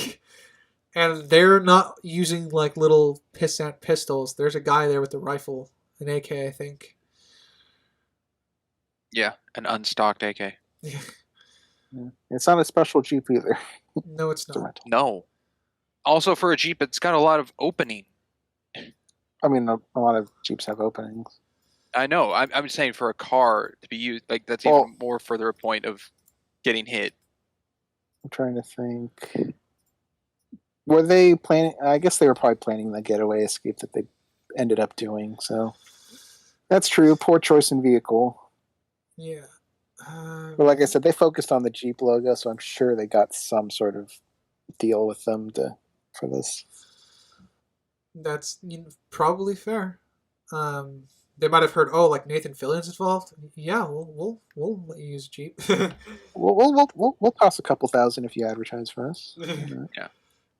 This being 2018, yeah, he's had his name under some belts. Or it could be said with Stephen Lang coming out of Avatar 9 years prior. It's true. Possible. Yeah. Obviously, I think I brought it up at the beginning of the film. There's no bullet marks. There's not really any sparks where bullets hit or things like that. I don't really blame them for that, considering their budgetary restrictions, but I feel it still needs to be pointed out. Where's the squibs? Yeah. No, if they have the detail of the individual punches actually affecting the color and makeup on Nathan's face, bullet holes should be in the Jeep. Especially when it arrives at the end. Like, if they couldn't do it in the moment, like, either that's a CGI situation or... Oh, like when they park at the very end to meet... When they park at the very end to meet Chloe. Yeah, I wouldn't mind. Like, I don't even think that had bullet holes in it. I mean, at the very least, they could have put bullet hole stickers. I don't know how goofy that would look, but okay. I mean, we don't really get to see the Jeep that much, actually, once they have their sit and talk. I like the end bit, too. I like how, to me, someone who doesn't know history, made sense. And I could follow what they were saying. Yeah, I mean, that's what you do. That's what you should do as a script writer. You should make it so your audience can follow you along. That's one of my issues with some of the Sherlock films. Make it digestible. Yeah. They make it digestible in most of the National Treasure. What part are you talking about? Oh, just the What National part Treasure. How wasn't like Ben digestible? explained stuff in the first one. Yeah. Oh, I you're could asking follow what's it. not? Well, yeah, Group. you're the way you phrased it implied there was stuff that was not digestible. What Yeah. was not digestible? Edge of History. Okay, well that's not National Treasure. Okay, It's that's got the name. It's got the name, and we I don't covered care. It's not what it is. It's Edge of History. It's not National Treasure. Edge of History. Well, I thought Edge of History came first. Why are you telling me this now? I've been saying all this time that the show. I was wondering why there was movie spin-offs from the show. Oh boy. Okay. All right, I'm gonna die. And like, when does your Missile No, arrive, Crimson? Enjoy. No. Surface Jokes. there. But no, I think this was a very smart ending to help kind of leeway into something that could occur, or the game being like done with chapter 1, going on to chapter 2, which still gave it that game feel. Yeah, like you could definitely feel like this was. I like the feeling of like the promise of more, because I would have loved more, and I still do. I still wish this was the start to a film that I was getting. Yeah, I mean, like I think most action third-person shooter games kind of do this, where it's like after this part right now with the prologue, the camera would pan up to the sky and you get the title of like the game.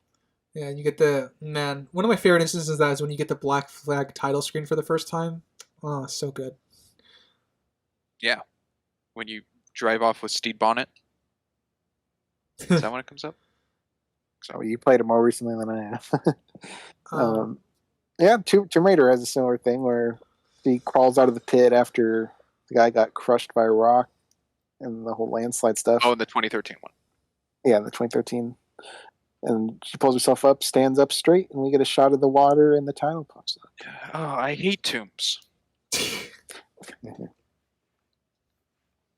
Anywho, does anyone have any other thoughts on Uncharted? Let's see. No, I think got my points across. Yeah, I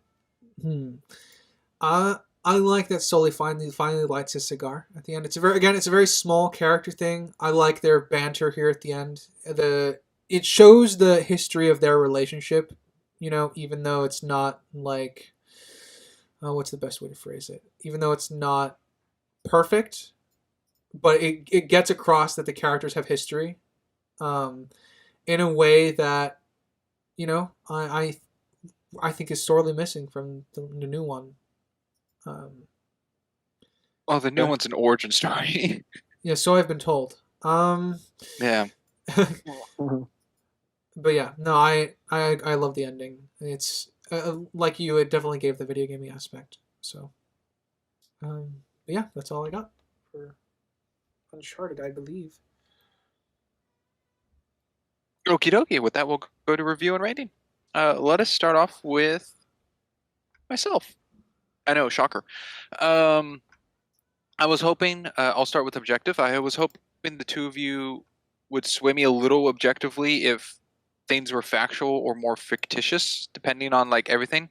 Yeah. I think the history of everything, I think is factual, except the end where it's like, oh, the treasure was on this ship instead, and it's like where to go. I think that's the fictional part of it, as I take away. But like if Albuquerque and Magellan actually ever converged with one another at any point in history, I don't know if that's true, but it sounds like with everything lining up in time-wise, it could be, because they were both ship, traveling. Even if not in our world, in this world they could have. Yeah. This isn't the real world. This is the Uncharted world. Could be an alternate history. Yeah, go ahead, Ryder. No, that was pretty much what I was going to say. Like, there's definitely an element of when you're creating your own, like they're keeping enough to our history though to get recognizable names, and they're getting they take liberties with actual history. I mean, National Treasure does it, and I think a pretty decent way that this does it as well. And I'm watching it. I think there's a nice blend of it, and I'm not sure about what's factual and what's not, but it's good enough to like get a pass. You know what I'm saying? Because there's a balance you have to ride. You don't have to pause and question. Yeah. So like it's it's believable. Yeah. So Magellan and Cleopatra shook hands that day? George Washington Maybe signed something. Yeah, maybe the Netflix Cleopatra was the one that shook hands. Maybe. Let's see what else. Costuming. I think Nathan Fillion's look is great. It's a great costume, and it just fits Nathan. Oh, I said Nathan Fillion, didn't I? Nathan Drake's costume on Nathan Fillion. Great. Double Nathan. There we go. Double Nathan. I think that even helped him when he's being called Nathan. It's like that's what he's born with. He was, he's years of his life trained that way. It's the role he was born for that he didn't get. Yeah. Sully, I think great casting. Like both his costuming and everything. I mean, I guess facial features go into costuming, right? Like facial hair into casting, yeah. Or facial hair. I mean, yeah, that would go into costume, hair. makeup department. Yeah. Okay, so the mustache fit Stephen Lane well to portray a Sully and his iconic cigar and his outfit. I think he's more in like that red outfit, but I guess they did that with the Jeep, and he still looked fine to me. I don't think he wears a red shirt in all the games, but I'm not knowledgeable. Probably not. No. So I think that's great. Chloe Crimson, as you said, not paired exactly well, but I think she's still fine. El Tegre and the other characters, I think, all great. Let's see, the writing very tight, very nicely done. It gave purpose. It had the combat. It had the jokes. It had the history. It had the relationship of Sully and Nathan working together. I think that was all meshed well. I like that it plays off as an introduction, and like you're in it. I don't feel the beginning to be a cutscene until it cuts to the different aspect ratio where it feels like straight at like a game feel. Everything else before that cut doesn't feel like I'm watching a cutscene. But when it gets there, it's like, oh, it's the transition of use like in the game. So I really like that. Boy, oh boy. The weapons, fine. The detail of weapons, not fine, not great. The bullet hole situation. The camera work was really well done. I think the stunt coming out of the window looked great on the cut, which goes in the editing. Then again, in actuality, it would contact hit the ground and roll. So little issue. But overall, I there's little things that make it better. And little things that has been said that make it down. So I think the real problem with me on objective is my history knowledge to see how much is the fake stuff written in and how much is real stuff actually being used. So I'm going to end with 8.5 objectively. Subjectively, I'm giving it an 8. I really enjoy it. I think it's great. It was in my snake draft for a reason to be picked. I didn't want to just do it out of spite to steal something from Crimson. I think it's just nicely done. I don't necessarily want to give a full thought, but it's way better than the Tom Holland movie.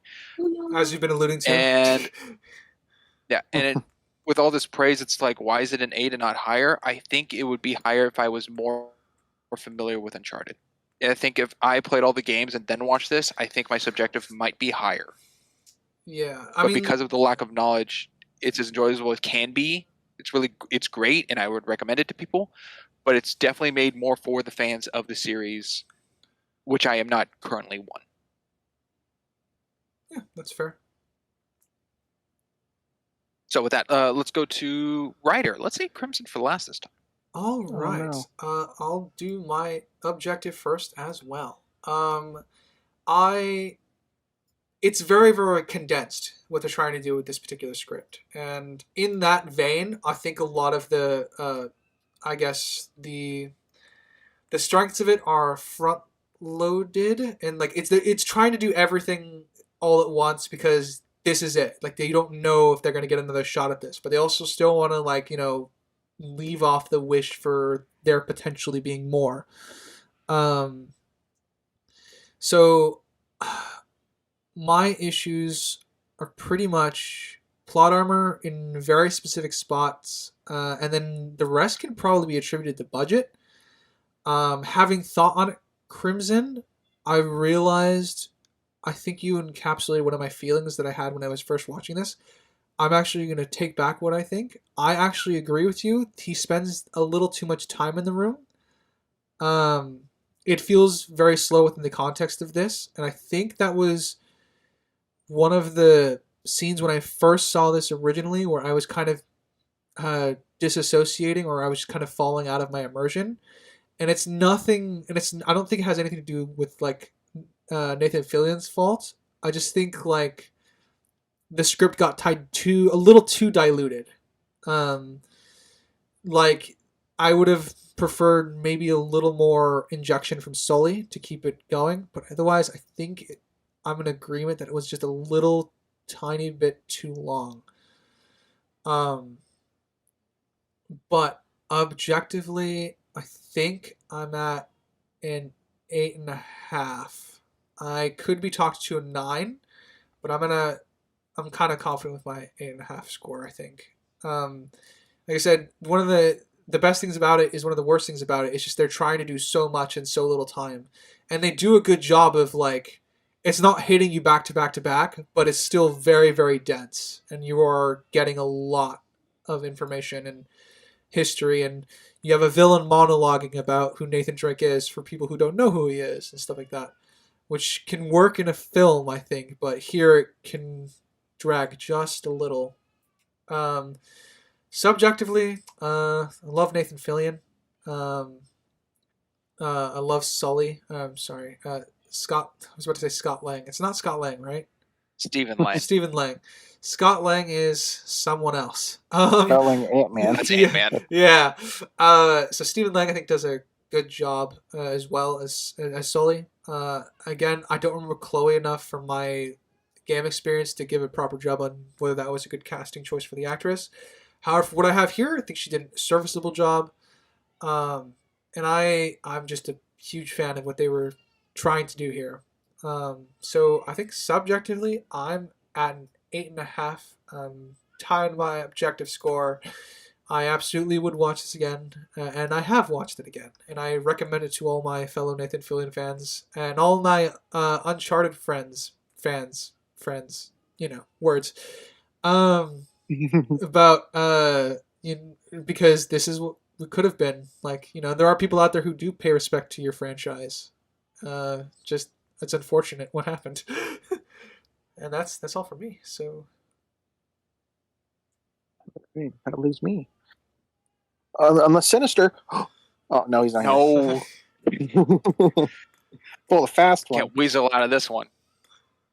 So I'll go with my objective first. I think the biggest issue is the fact that I don't know what their intent was. If they were thinking they were going to get more, but they were certainly leaving it off to have more.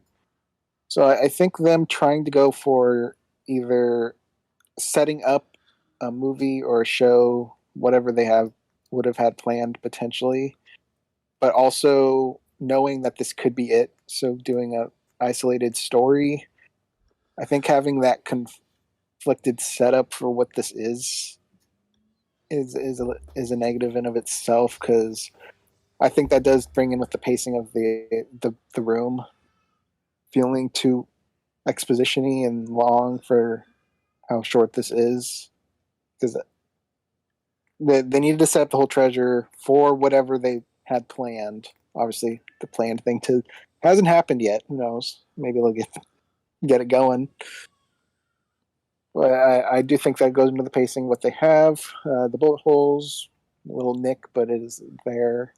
I like the creativity with the camera emulating the games with the over-the-shoulder zoom when he aims, the tracking him in action, kind of like a cutscene, like leaving the player and entering into a cutscene. I like that. What little I know of Nathan Drake, his quippiness, I think definitely comes through here, especially through Nathan Fillion's acting and portrayal. Overall, just very well done. So I'm giving it an 8. Subjectively, I've been built up to be this huge Nathan Fillion fan, which I am. I'm giving this the lowest rating out of the three of us. I'm giving this a 7 subjectively. It is enjoyable, but I don't get any satisfaction by the ending. Obviously, because it's a setup ending. Wants me leaving more, which is not an enjoying feeling. So yeah, 7. Okay, you scared me a little. I thought it was gonna be lower. 7's I'm fine. giving this my first I thought you were objective gonna say 1. like a 4 or something. I'm like, whew. Ooh, man. First objective 1. I think Sprinks and I were sweating there for a second. A little when he goes, I'll be the lowest one here. I went, how low? All right. Oh, Well, with that, we'll move on to the third and final short I have chosen, The Kid in the Camera, where I'll begin with the facts. Kid in the Camera, original release date, October 31st, so Halloween, 2022. It's runtime of 7 minutes. That just changed writers' thoughts right there. Runtime of 7 minutes. Genre, analog horror. Director, Braden Orts. And the 3 facts I have here, the hardest one to find facts for, I'll tell you that. Number 1, originally premiered as the penultimate short film on the Candy Bowl 22 Under the Stairs, a Halloween short film block that premiered on YouTube on Halloween night in 2022. Second fact, it's theorized that the Kipsneeds name is an anagram for need pics.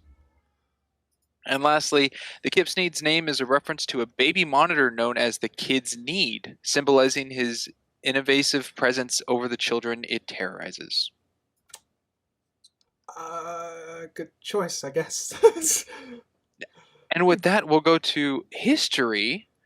Let's start with the shockers, apparently, of writer. I loved that reaction. That was awesome. Oh. So yeah, this is my first time for the podcast. I did not know this was so recent, and well, I guess it adds a lot more to the stylistic aesthetic of what was going on. But I have more questions now than about the production, not necessarily what I was given. So this was my first time. It was a first for me. Okie dokie. And we'll go with Crimson next. Immense history. I actually worked on this in an alternate reality because I've Such never a heard of fibber. this. Hey, alternate reality, I could have. You don't know that. You could have, but you keep leading into statements about 4 times now that are But in Infinite, alternate reality, I could be right. multiverse. Sprinks. Yes. Man. Crimson's previous thing where he said objective 1, that's also alternate reality possibility. Where Nega Crimson hates everything Nathan Fillion ever did. You exist out there somewhere. Yeah, I had never seen or heard of this until we did the snake draft. And now I have. Once. All right, cool. We'll go with my history. As of currently, for the podcast, I have seen this 3 times. First time I watched it was when I was doing research looking for shorts for the snake draft. Oh. I did not know it prior. I was honestly looking up shorts and seeing the range and what's out there. And I came across this little gem and I went, this is brilliant. I'm going to put it in my picks. This is found for specifically this season. Interesting. Yeah, I've never heard of it. I was never introduced to it. I found it on my own because of this season. So cool. That's all our history. I'm a little bummed out that Sinister is missing this one because Crimson pointed out to me this does feel like Sinister's type of thing. So we'll get his feedback on it in the recap. But this one, I'd like to do linear. All right. Okay. That's fair. I mean, I broke it up mine, so I'm totally down for that. Yeah. So I guess the big thing that made Ryder go, oh, is Ryder, do you think this came out in the 90s? Yes. Or early 2000s? Yes, that's exactly what I thought had happened. This is a re-upload. Yeah, it definitely gave me exactly when I was a kid. This felt like watching Thomas the Tank Engine or Bob the Builder. Like it had that animation style to it and the age of it. That's what I I connected it to. It's very much done to emulate that style, which is why I just thought that that was, what had happened. Yeah, which I think actually adds to the eeriness because it takes on childhood memories Oh, and man. horrifies it a little. Yeah. So I think it's very smartly done and pinpointed. I think we're the audience yeah, that it's targeted to. I think In a way? I think using the camera to make hyper realistic photos was a brilliant choice for this. Oh, dude, that adds to You're jumping to the end here. No, It no, certainly does. no. adds He takes realistic photos in the beginning, so it's set up for the ending. Yeah, in the beginning here, we see the moon, the sheep, the stars, whatnot, and the Y in the corner. Yeah, the TVY Yeah, and the tiny toe channel watermark. yeah, really builds that up. Going into this, if the snake drive actually kind of spoiled this a little bit for me, in the aspect of Brinks couldn't tell if it was stop motion or not. So I was paying really close. I was paying really close attention to this, and once the kid whose name I'm forgetting, Kaylin, it's Kaylin. Kaylin opened up the gift. I'm like, okay, this is computer generated. This is not stop motion in physical sense, which made me start thinking of what's the time frame of this, because this doesn't visually, it seems old, but the techniques on the model making seem kind of new.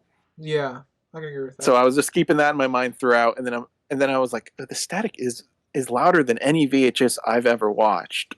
And then I'm like, oh, is this artificial? And then by the end, once it shows Blender and stuff, I'm like, oh, okay, yeah, this is fairly new. I don't know when, but it's newish.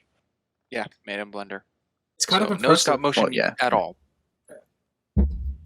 It's definitely impressive. The level of, like, I guess what they managed to achieve with so little, I guess, would be the way I would phrase it. It felt very authentic for what they were going for.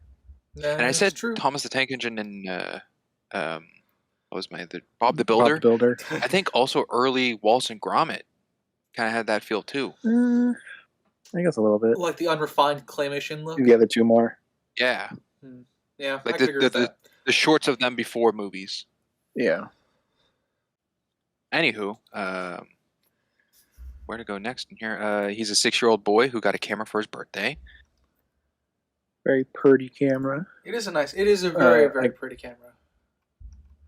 Shoots the time that they're trying to emulate through the video. Yeah, and I think right what you pointed out, how it cuts to like actual photos, like one of like a ball on a grass and a dog.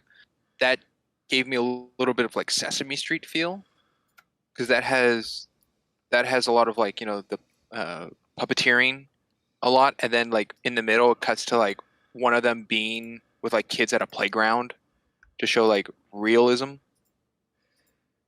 Yeah, I could. You guys know what I'm talking about? Yeah, I could sort of see that aspect of it where, oh God, I forgot the other Steve that's very, very famous. Not Steve Rogers. Steve from Blue's Clues? No, Steve. There was a Steve who always started his show with like a choo-choo train. Is that Sesame Street? Elmo?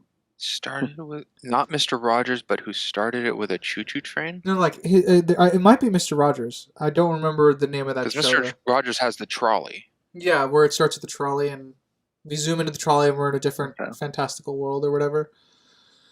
Yeah, it goes through the wall, and then you got oh my gosh, Martin. The Cane. Oh, I'm blanking on all their names. Right, I know, me too. But like that's what I'm thinking of. Oh my right God. there.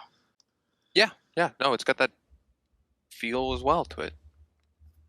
And then Halen drops his camera, unfortunately, and it breaks. Because he hit the only branch in the world.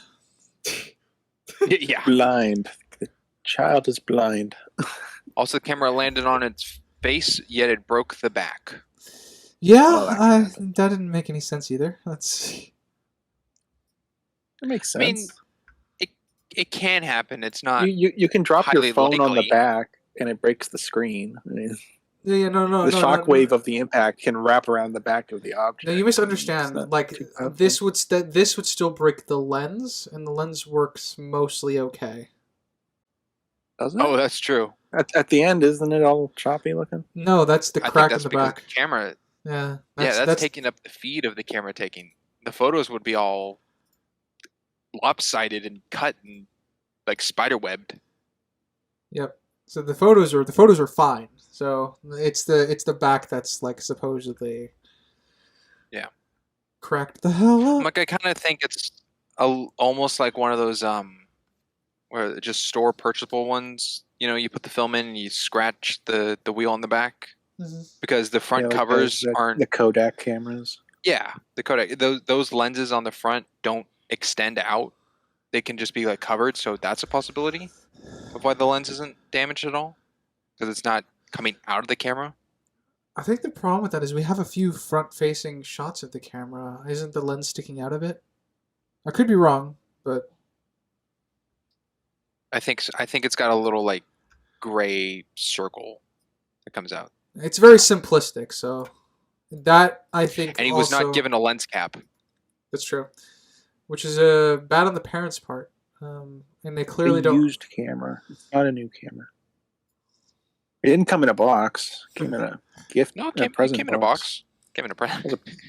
A present box, not a product box. Yeah, not a product box. That could have just been a hand-me-down. And then Kalen is essentially just staying awake in bed over the guilt of breaking his camera. Pretty much day of. Yeah. Is it day of? Was it day of? That's a good question. I don't know. Yeah, I don't. Could because be.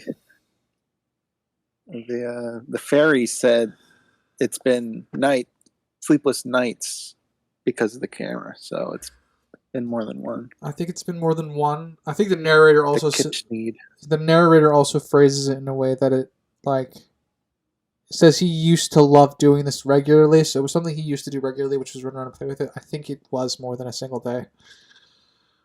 Okay. Do you think it's a single day that since he's gotten the camera and used it, there's been multiple days?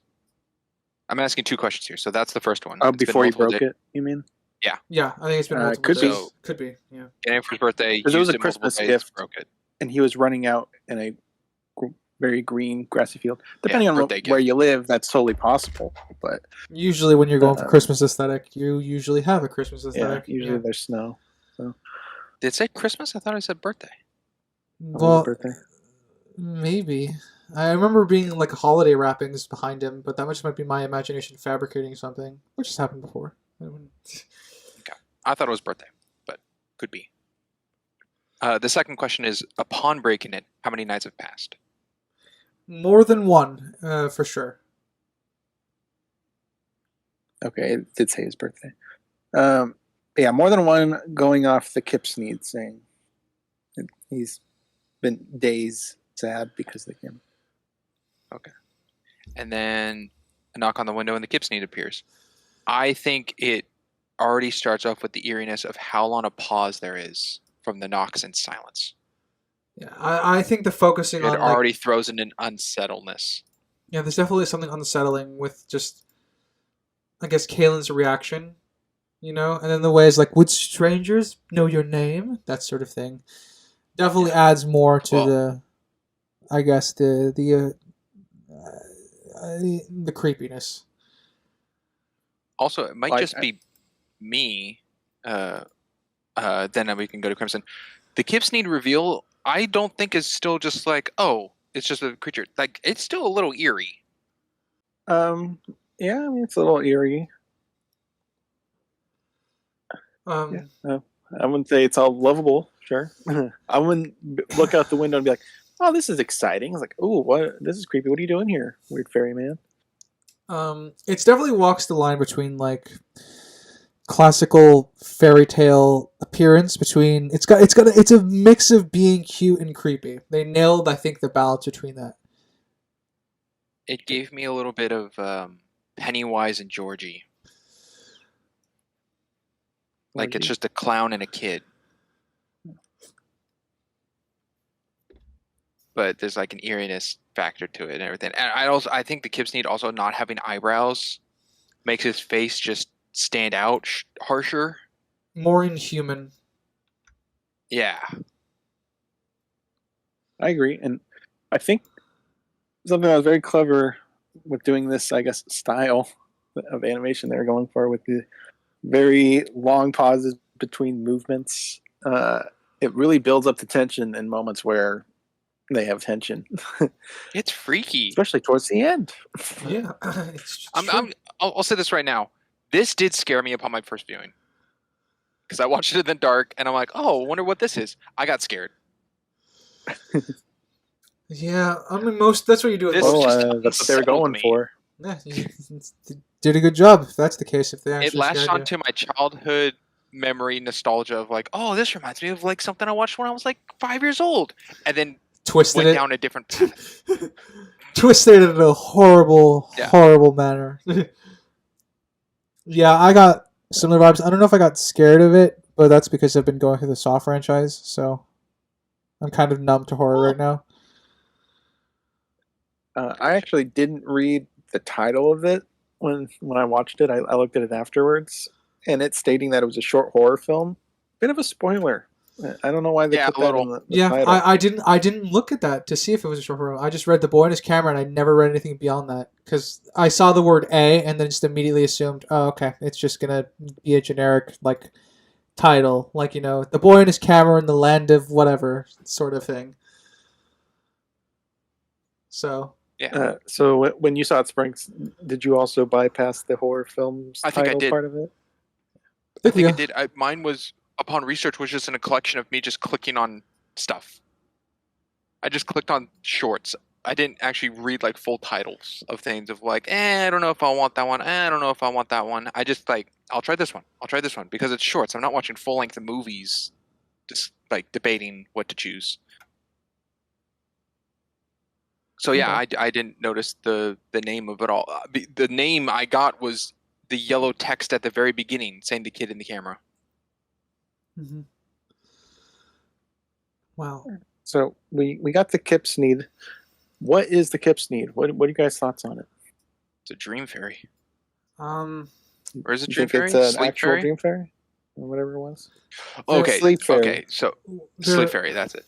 Are you asking what do you, worldwise, having seen the whole or... short, what do you think it is? Okay. That's a good question.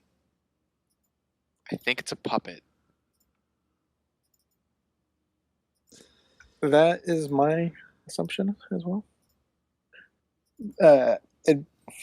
It's kind of hard because if it's like a Sesame Street puppet like Elmo, where you have to kind of have two hands to control the arms, it'd be kind of difficult with this puppet. You're thinking like Big Bird?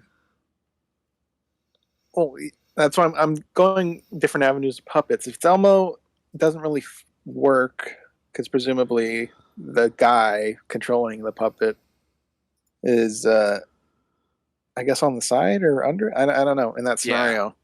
The stick hands is what I can't see it being like Big Bird either, where it's a guy in a costume. I don't. Can you see it as it seems like, too small. Can you see it as like puppet? Telly? No. Can you see it as Telly or I think Cookie Monster fits that as well. Fozzie Bear, where it's the hands are real hands movement. Well, that kind of puppet. No, because the Kip Snead's arms are like twigs. They're very small. Because I'm thinking like the torso could be set on the guy's head. Unless we're seeing it through a child's lens, and it's not the actual depiction of what's present. But what really helps is that photo at the end. The whole him talking outside the window is kind of like, is Kalen still half asleep? Did he actually fall asleep? Is this kind of dreamish? Is like, what is he actually seeing? But to me, far more confirmation comes from the camera towards the end when he's in the house, and there's a photo of it. Yeah, because you got the photo of the Kipsney and of the guy. Yeah. So it's two different things. It's not just his vision of what the guy looked like. No. But is the Kipsney Oh. controlled by the guy? Are they one and the same? Or are they two different entities? I don't think he's an actual creature working for this kidnapper guy. But what are you thinking, Ryder? I'm Yeah, leaning more that it's a on this puppet topic. used by the murderer at the end. Like, he uses it to kind of lure children out of their homes. Because we never see Kipsney below the waist. Yeah, which is why I think I'd be okay with it being like a man behind the puppet. Not necessarily dressed up like Bidbird, but definitely like something that's... He's using just a big puppet to kind of, I guess, lure children out, would be my guess as to what it actually is in universe. Yeah. Is his house a single or two-story? We get to see his house at some point. I think it's single. Let's see. Okay, got it. Single with an attic. So, yeah, I guess he wouldn't. I guess it could be an Elmo puppet then. I was kind of picturing him on a second floor, but it's a first floor. It could be an Elmo type puppet. And when it says the Kipsney disappeared, or Mr. Meaty. Oh yeah, when the Kipsney disappeared, I think that's could also be the guy who, when we see the photo of him, he's all in black. I think he could have just covered up the Kipsney and ran off. Very possible. Because it's dark out. You can't. Kaylin couldn't make him out. He's just given the voice, which I fall on. They're one and the same. The Kipsney is the guy at the end. Yeah, I mean, it's either that or the Kipsney works for him, and I'm with the hyper realism in the photographs, and it makes it feel like the blender is more like a reconstruction of the kid's story that's told afterwards. So, yeah, that could be it. I would agree. I don't think the Kipsney is an independent force of nature by any means. I think it's just I said a puppet. Gotcha. Excuse you. Yeah, thank you. Scarf down food, Yeah. I also like the detail that when he's asked like strangers, he goes, "Oh no, I know everyone," but his only example is Kaylin's name. Yeah. He's like, "I know all the kids and the boys and girls and parents and everyone, and I know your name." Like that's the proof. Yeah, the proof was saying his name, and but that's a stranger wouldn't know your name. No, but that's like stalking profile. Like that's just profiling on one person. It's clearly list, like I know your parents' name, I know your grandpa's name. It's like, well, yeah, you also could have done this to other kids too. Yeah, but it only needs the one kid's name as proof, at least for Kaylin's instance here. It kind of implies that like what is it called? He's done research on this particular job. Yeah, I mean, it's kind of like the Santa thing too. I saw it as like Santa could say the same thing to a kid. It's like, I'm Santa. I know all the boys and girls of the whole world, and I know you too, Kaylin. It's like something like that. It could be. I mean, it definitely would have like worked in the effect of luring them, Anyway, and then Kipsney disappears and draws Kaylin out to go through a portal to get his camera fixed. Yes. Which is the classic, and luring with false promises, that sort of thing. True. That is true. And I got it up in the background, so I've been looking here and there. Yeah, the Kipsney did say that it's been brought to his attention that he hasn't been resting lately. So that implies he's been stalking him for days. He's been watching him. Not just, just coming up to a kid's window. Oh, so creepy. Yeah, it's a very, very effective short film.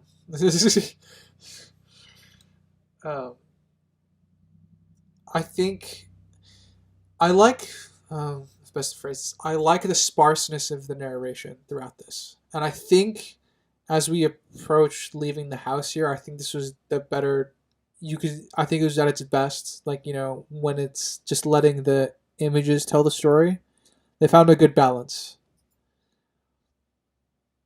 Was the last thing the narrator said, other than the ending, but was he entered the house even though he was scared? Did he say anything within the house? Or was that the last of the narrator? No, I don't. As soon as Galen went into the house, it was just all photos until the police found the basement, later. Yeah. So No, I think that was very smart. yeah, they didn't overuse the narrator, and which I think was helped make the effective point to add to the creepy factor of it's just the photos now and the silence. And if you're listening to, and if you ever watch the film with sound canceling headphones, it is it is excellent.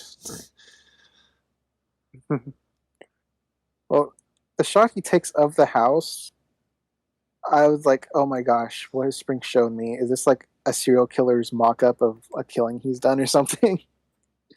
Because that shot of the house is freaking creepy. The real life photo. Yeah. I wasn't scared Spring said he was, but there was some eerie aspects to these photos. Yeah, like I said, the hyper realism Also, a from the house start. in the middle of the woods, a little bit of Blair Witch. Josh? And also a little bit of Resident Evil 7. Sure, yeah. Yeah, the Baker estate.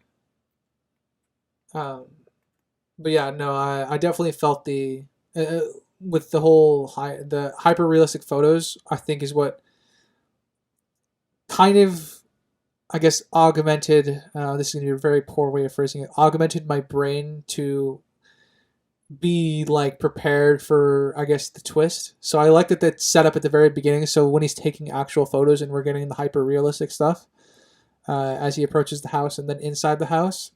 It definitely, you feel the full genre shift finally into horror. Yeah, you already know it's a capability because it showed off so early on that it's not like it doesn't take you out showing real photos. Yeah.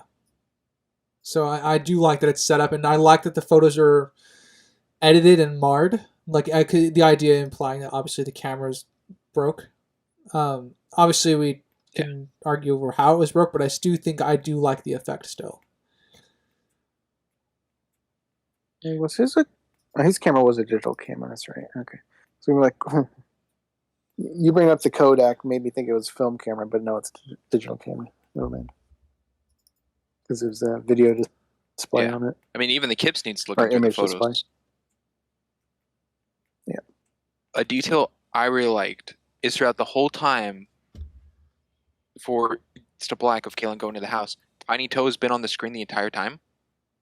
Like you're actually watching a television thing, and then it fades out to black, which gives me the feel of like commercial break, and like drawing in. It's like, oh, I gotta stay tuned. I want to know what's going on, and then the photos come up. Tiny Toe does not come back. It's just first person from that point. Oh, I didn't notice that. Yeah. You're fully immersed in the eeriness of these photos. Well, Tiny Toe, is that the name of the character? That's the name of the channel. That's the watermark on the bottom bottom. corner. The watermark disappeared. Like where? Okay, got it. Yeah, like where you see like PBS or something like that. Mm-hmm. Yeah, it drops that, so you're fully immersed. Yeah, I agree. It was a good choice. I will go with a little error. The Kips need lock the door to the basement outside the door. Because Kalen unlocks it. Yeah, I guess that's accurate. If it's a trick house, it's a possibility, but there's nothing shown of that. It's Kalen going up to the door and it's already locked. Oh, yeah, and we don't know if there's another person in that house, but you're right, most likely not. So, fair. And we get this Gipsy on the stairs. That's the scariest thing of all of this. It is? Yeah. The scariest part of all this is a real photo showing a Kip's need of like if it's real. Yeah, and then obviously the photo breaking up the Kip's need I think is a very, very good editing choice as well. So it adds more to the creep factor. Yeah, I agree. If it was just a solid photo, it wouldn't be as creepy. I think the creepiest for me is the guy, but fair. Because The guy in the was black not outfit? expecting it. Oh, yeah, the guy with no face. Yeah, I think the creepiest thing for me is probably the guy as well. Though I do think the Kipsney probably is I'll say creepy photo, the creepiest photo. But I think the actual creepy factor shows itself with the guy. That one was a little on the real end, you know. Yeah. And It also, does. well, not also, but in the back of my brain, I can already hear like Sinister saying, "No, I don't know what you guys are talking about. The scariest thing is seeing a photo of the kid's feet being the only thing left." It's a very odd thing to be left For some over. reason, I can just hear him saying that. Yeah, it was so Well, it's cleanly odd, but I cut. think is it because of the oddness that makes it even weirder? Like, Yeah, it's just I unusual. I said the unusual oddness is what really I think drives that particular point home, like the plain feet at the end. Um, Ugh. Well, when that popped up, I was like, "Oh, the kid got buried, and only his feet are shown." And then he's like, "And that's all that was left of him, or all that was found of him." And I'm like, "Oh, oh okay, yeah, you have that moment. it's his feet." I thought It's they the were sticking only out of thing. the dirt. Oh, that's you thought the feet were sticking out from the ground? Yeah, if you look at it, you could totally see It's that. a possibility. Yeah. Yeah, I like I That's said, what it looked like. I could definitely understand that reading at first value. That would have been obviously the changes. I'm Yeah, you assuming didn't see it knowing as what it actually actually is. dismembered feet. I mean, there's no like blood. Yeah, No, it's it's very very clean, clean cut. which kind of adds to the No blood. creepy Yeah. etherealness of the whole thing. Yeah. I mean, what if the Kipsnede was an actual mythical creature kind of thing? What if it's a cryptid? What if I it's don't know. man bat? Why it'd be helping some serial killer, Some guy? I don't know. some dude. It would be interesting. Like I said, I don't mind buying into the fact that the Kipsnede might be real, but I don't know like There isn't enough to cement it. yeah, there's not enough to cement it, and I also don't know what that would entail for this particular universe. Ow. That's what Yeah.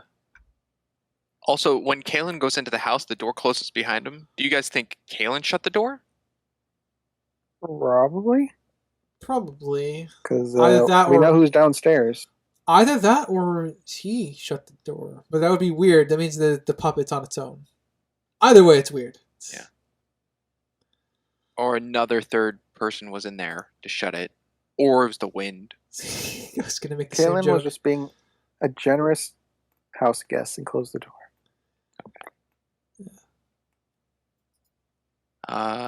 And then the feet were the last things left at the crime scene, and then it goes to credits. It's a very, very short film. Very, very powerful. And its imagery is very, very simple. So There is one theory I read on, and I don't know if this will change anything for either of you two. I read there's the possibility that some people, that I don't think it's censored or anything, but while looking for facts, some people theorize that the narrator throughout is one and the same with the Kipsnede and the serial killer. Could be. It doesn't really change anything if it is. No, It it's just definitely could be. the fact it's narrating Kalen's events. it would add to the creepiness factor for sure. But I don't think it changes how any of the events play out. It's the narrator. If that's the case, it's the narrator putting a spin on this particular story as to why, um, how he was able to lure the kid out. Like he's indulging himself in retelling the story. That's how I would then perceive the narration. And since we kind of passed a little bit, the part where Galen's turning his head after we see the house photos, he's downstairs, and we just get him looking at the camera, or at least facing the camera, and the slow look back and forth, and then the turn from the side where he's so dark. Yeah, He kind of looked like Five Nights at Freddy's a little bit. yeah. a moment I there, also but- got some Five Nights at Freddy's vibes. The game. Yeah, but the slow turning really built up that reveal of it. the real scary thing, reality. Yeah, reality. Reality is often disappointing or It also horrifying. cuts. Yeah, I also like that it's very slow, and then the last one of Kalen is his mouth open like a scream for like a second, and then it flashes the camera. Yep. He didn't bring up his camera to take the picture, though. Ooh. Good point. Well, I mean, he might not have been aiming. He just thought to take a picture, which is why he didn't get the face and why it's lopsided. That's true. Could have been in a quick moment. Yeah. Any other things on the kid in the camera? None from me. No, I guess that's it. Groovy. Let's move on to review and ratings. I gave Crimson the benefit of the doubt last time, so let's him start this time. All right. Certainly not something I was expecting, especially through a pick of Sprinks. Quite surprising. Threw a curveball at you. He did. I'll go with my objective. I think they had a goal in mind. They had an end goal or end objective, and I think they met what they were going for. If I wasn't keeping a close eye out for is it stop motion or not, I wouldn't have picked up that it was a newer thing until the credits where it showed Poser.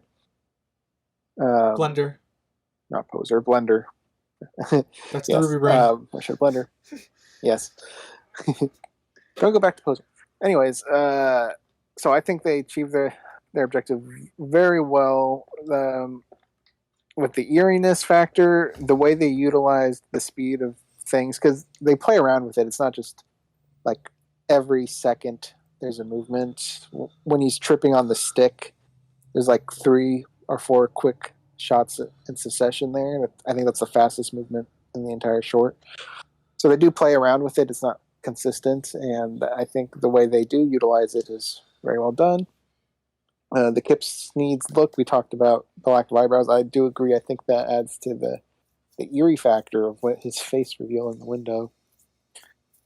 And I think it's fine that we don't have an actual answer what the Kip's knee is.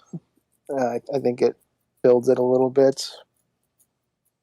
I didn't really find many flaws in this. Spring's pointing out the lock thing. I didn't notice, but that is indeed something. But everything else, I mean, we don't really get a time frame, but that's not really relevant. It doesn't really matter. So objectively, I'm giving it a 9. I think it's a 9 or 9.5. You can sit on it, but I'm scared of high numbers. Is it a 9.5? A locked door. That's the only thing that's. It might. You know what? Fine. I'll bite the bullet. It might 9.5. I'll bite it. It might be. Yeah. All right. 9.5 objective. Subjectively, that's a high one. I couldn't really find problems. It's quite a simple. There's not really any plot. Really, there's no. That's true. Real characters. It's point A to point B. Actually, yeah. Out of the 3, this is the middle one. This isn't even the shortest one. No. That is, I don't know if time really helps, but yeah. And then subjectively, I was engrossed in it. I was captivated. I did get an emotion out of it, the eerie factor. So good on them for that. But is it something I will watch again? Probably not. But I would recommend it, I think. So I will give it a 6.5. Okay. With that, let's go to Ryder. Have you gone last yet at all? I mean, the other 2. Not with yours, I don't think. Well, then I'm going next. I don't remember. I'm so sorry. It doesn't matter. I'll go next. Let's start with objective. I think this is beautifully done. It feels so old for something to be a little over a year old. It dances on my nostalgia, a little, And then twists and it like a knife. yeah, it does. And the way it's edited of like that old VHS like grain and white noise is is so familiar, and it just plays into that, and I think it's great. I love the little detail of the watermark, like PBS or Cartoon Network used to do that. The TVY for like the rating, like right when you start like a movie or something on, like that's a great detail to add in. It's got all these elements I really like. The feeling of stop motion um, gives it that, or claymation, not stop motion. The feeling of that claymation look reminds me of all that old um, cartoons I've seen that I listed. Geez, what else? Lighting. It's very bright and vibrant in the beginning, and then when it gets dark, it gets dark, and I think that's one of the reasons why they made the Kipsney yellow, because it's a loud color to stand out from everything else being darks and blues. So it's like identifiable and stands out. Um, Also the wings being blues and pinks drawing in from like early age of actually the Kipsney's all just like oh, what's the Easter color? Um, Yellows, I'm blanking. blues. Yeah, it has a name. It's Pastels. pastels. Thank you. That's what I was looking for. Pastels. It's very pastel colors of the Kipsney. So kind of soft, but stands out in the dark. And then the house is just freaky. Just going with like a broken camera look, which gives me a little bit of Blair Witch, because that's also just camera work and looking through the lens of a camera in a disheveled house out in the middle of the woods. The Kipsney actually being in a photograph shows that to me that the realistic thing is the Kipsney was something, whatever it is in that little photo. It's like visually shown that Kalen captured it, so it was present. It's not his imagination or something. And then just being a serial killer dude at the end of, as Crimson said, the scariness of reality, and then just freaky, just leaving the feet. Like that's the final photo. There's no like cop lights or sound effects of cops. It's just the narrator we've been following the whole time, kind of like trusting his word to just say at the end, this is all that was left of the boy. He didn't even say Kalen's name. He said boy, which I think just like, I don't know, branches a little out of the following one thing. I think by saying boy, it's like this has happened multiple times, which I think is just great on the writing part of it by using that versus the other. And I think a bit of the writing's really good, like how the Kipsney, I said earlier, only need to give Kalen's name of proof and everything else could have been falsified. And it's tightly done. It's very well done. Anything I haven't touched on? Kalen changes clothes. I guess that's a good detail if you want to go into me talking about clothing. His day outfit and his pajamas are different, so it's a good detail. They didn't have him sleep in his clothes. The guy at the end, it's a little tacky, but the serial killer at the end is all in black. I guess that's to like make him disappear in the darkness at night, because his voice, if he is the Kipsney, still drawing Kalen towards him, but he can't be seen. Also for Kalen to be following someone that no one else can see, because that was a question to me, why the Kipsney disappeared rather than just like being drawn out to the woods. And I guess that's like so no one else can see the Kipsney kind of thing. It's like only pertaining to Kalen, just in case. Yeah, the lock on the door was a questionable thing. I don't think Kalen shut the door. I could just guess it's an old house and the door shut on its own for the front door. Yeah, overall, I give it a 9. It's very well done. And subjectively, I give it an 8.5. I really like it. It's not my favorite horror thing. I would recommend it to people. I'd probably see it again. I'd recommend it It's with left caution. an impact on me. What was that? I said I would probably recommend it with caution. Oh yeah, recommended a little. Yeah, I don't think this. I'm trying to think. Like, we brought up Five Nights at Freddy's as like like a connection of what was seen with Kalen in the basement, kind of thing, of how it looked. And Five Nights at Freddy's kind of has gotten more to the point where it's like targeted towards younger audiences, kind of thing. And I think that may be because of Chuck E. Cheese, or just like YouTuber coverage of the game got that audience to build off of it, and that's kind of like it's aimed at of its fan base. This, I don't know.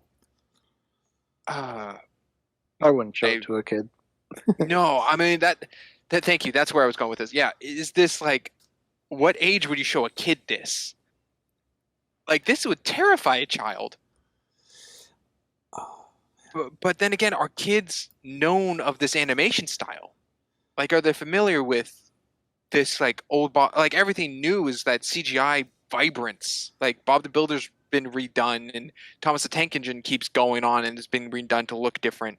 So I don't know if anything nowadays looks like this in The Kid in the Camera, which I say pertains to kind of our age group, because back in the late 90s and early 2000s, animation and shows kind of looked like this. So it plays on that. And I think that's wonderful. So yeah, 8.5. And with that, to writer. Yeah, all right. That leaves me. I'm kind of happy that Crimson went first. Mostly because I also was bouncing between those two particular numbers. And I Let me also take the shot. yeah, no, yeah. I'm also settling on a 9.5 on the objective. This is a very, very simple story. It had a goal in mind, and I achieved its goal. Characters are simple, the plot is simple, the world building is you don't really understand what the Kips need is. I don't think it's relevant though to the story. I think it's just another facet or addition to just add to the creep factor that whether it would be flushed out or not is entirely something else. I think yeah, it was very simple for me to rate that one, just because there's not like it doesn't break at any point outside of the door. It's near perfect. I guess if you also want to play on, there was one branch for him to trip on in an empty field. Yeah, I mean, I joked about that, but obviously it's just stylistic choice. Given that this is an animation, I would be more critical of that if this was like a high budget thing, which I don't think it is. And I was thinking about the whole losing the watermark thing. The watermark is there to help lure people like us into a false sense of security. Like the TVY7 thing is what you always see at the start of like your classic Cartoon Network television shows. So like the stuff like that has helped to I think adds to the fact of it's supposed to lure us into a false sense of security.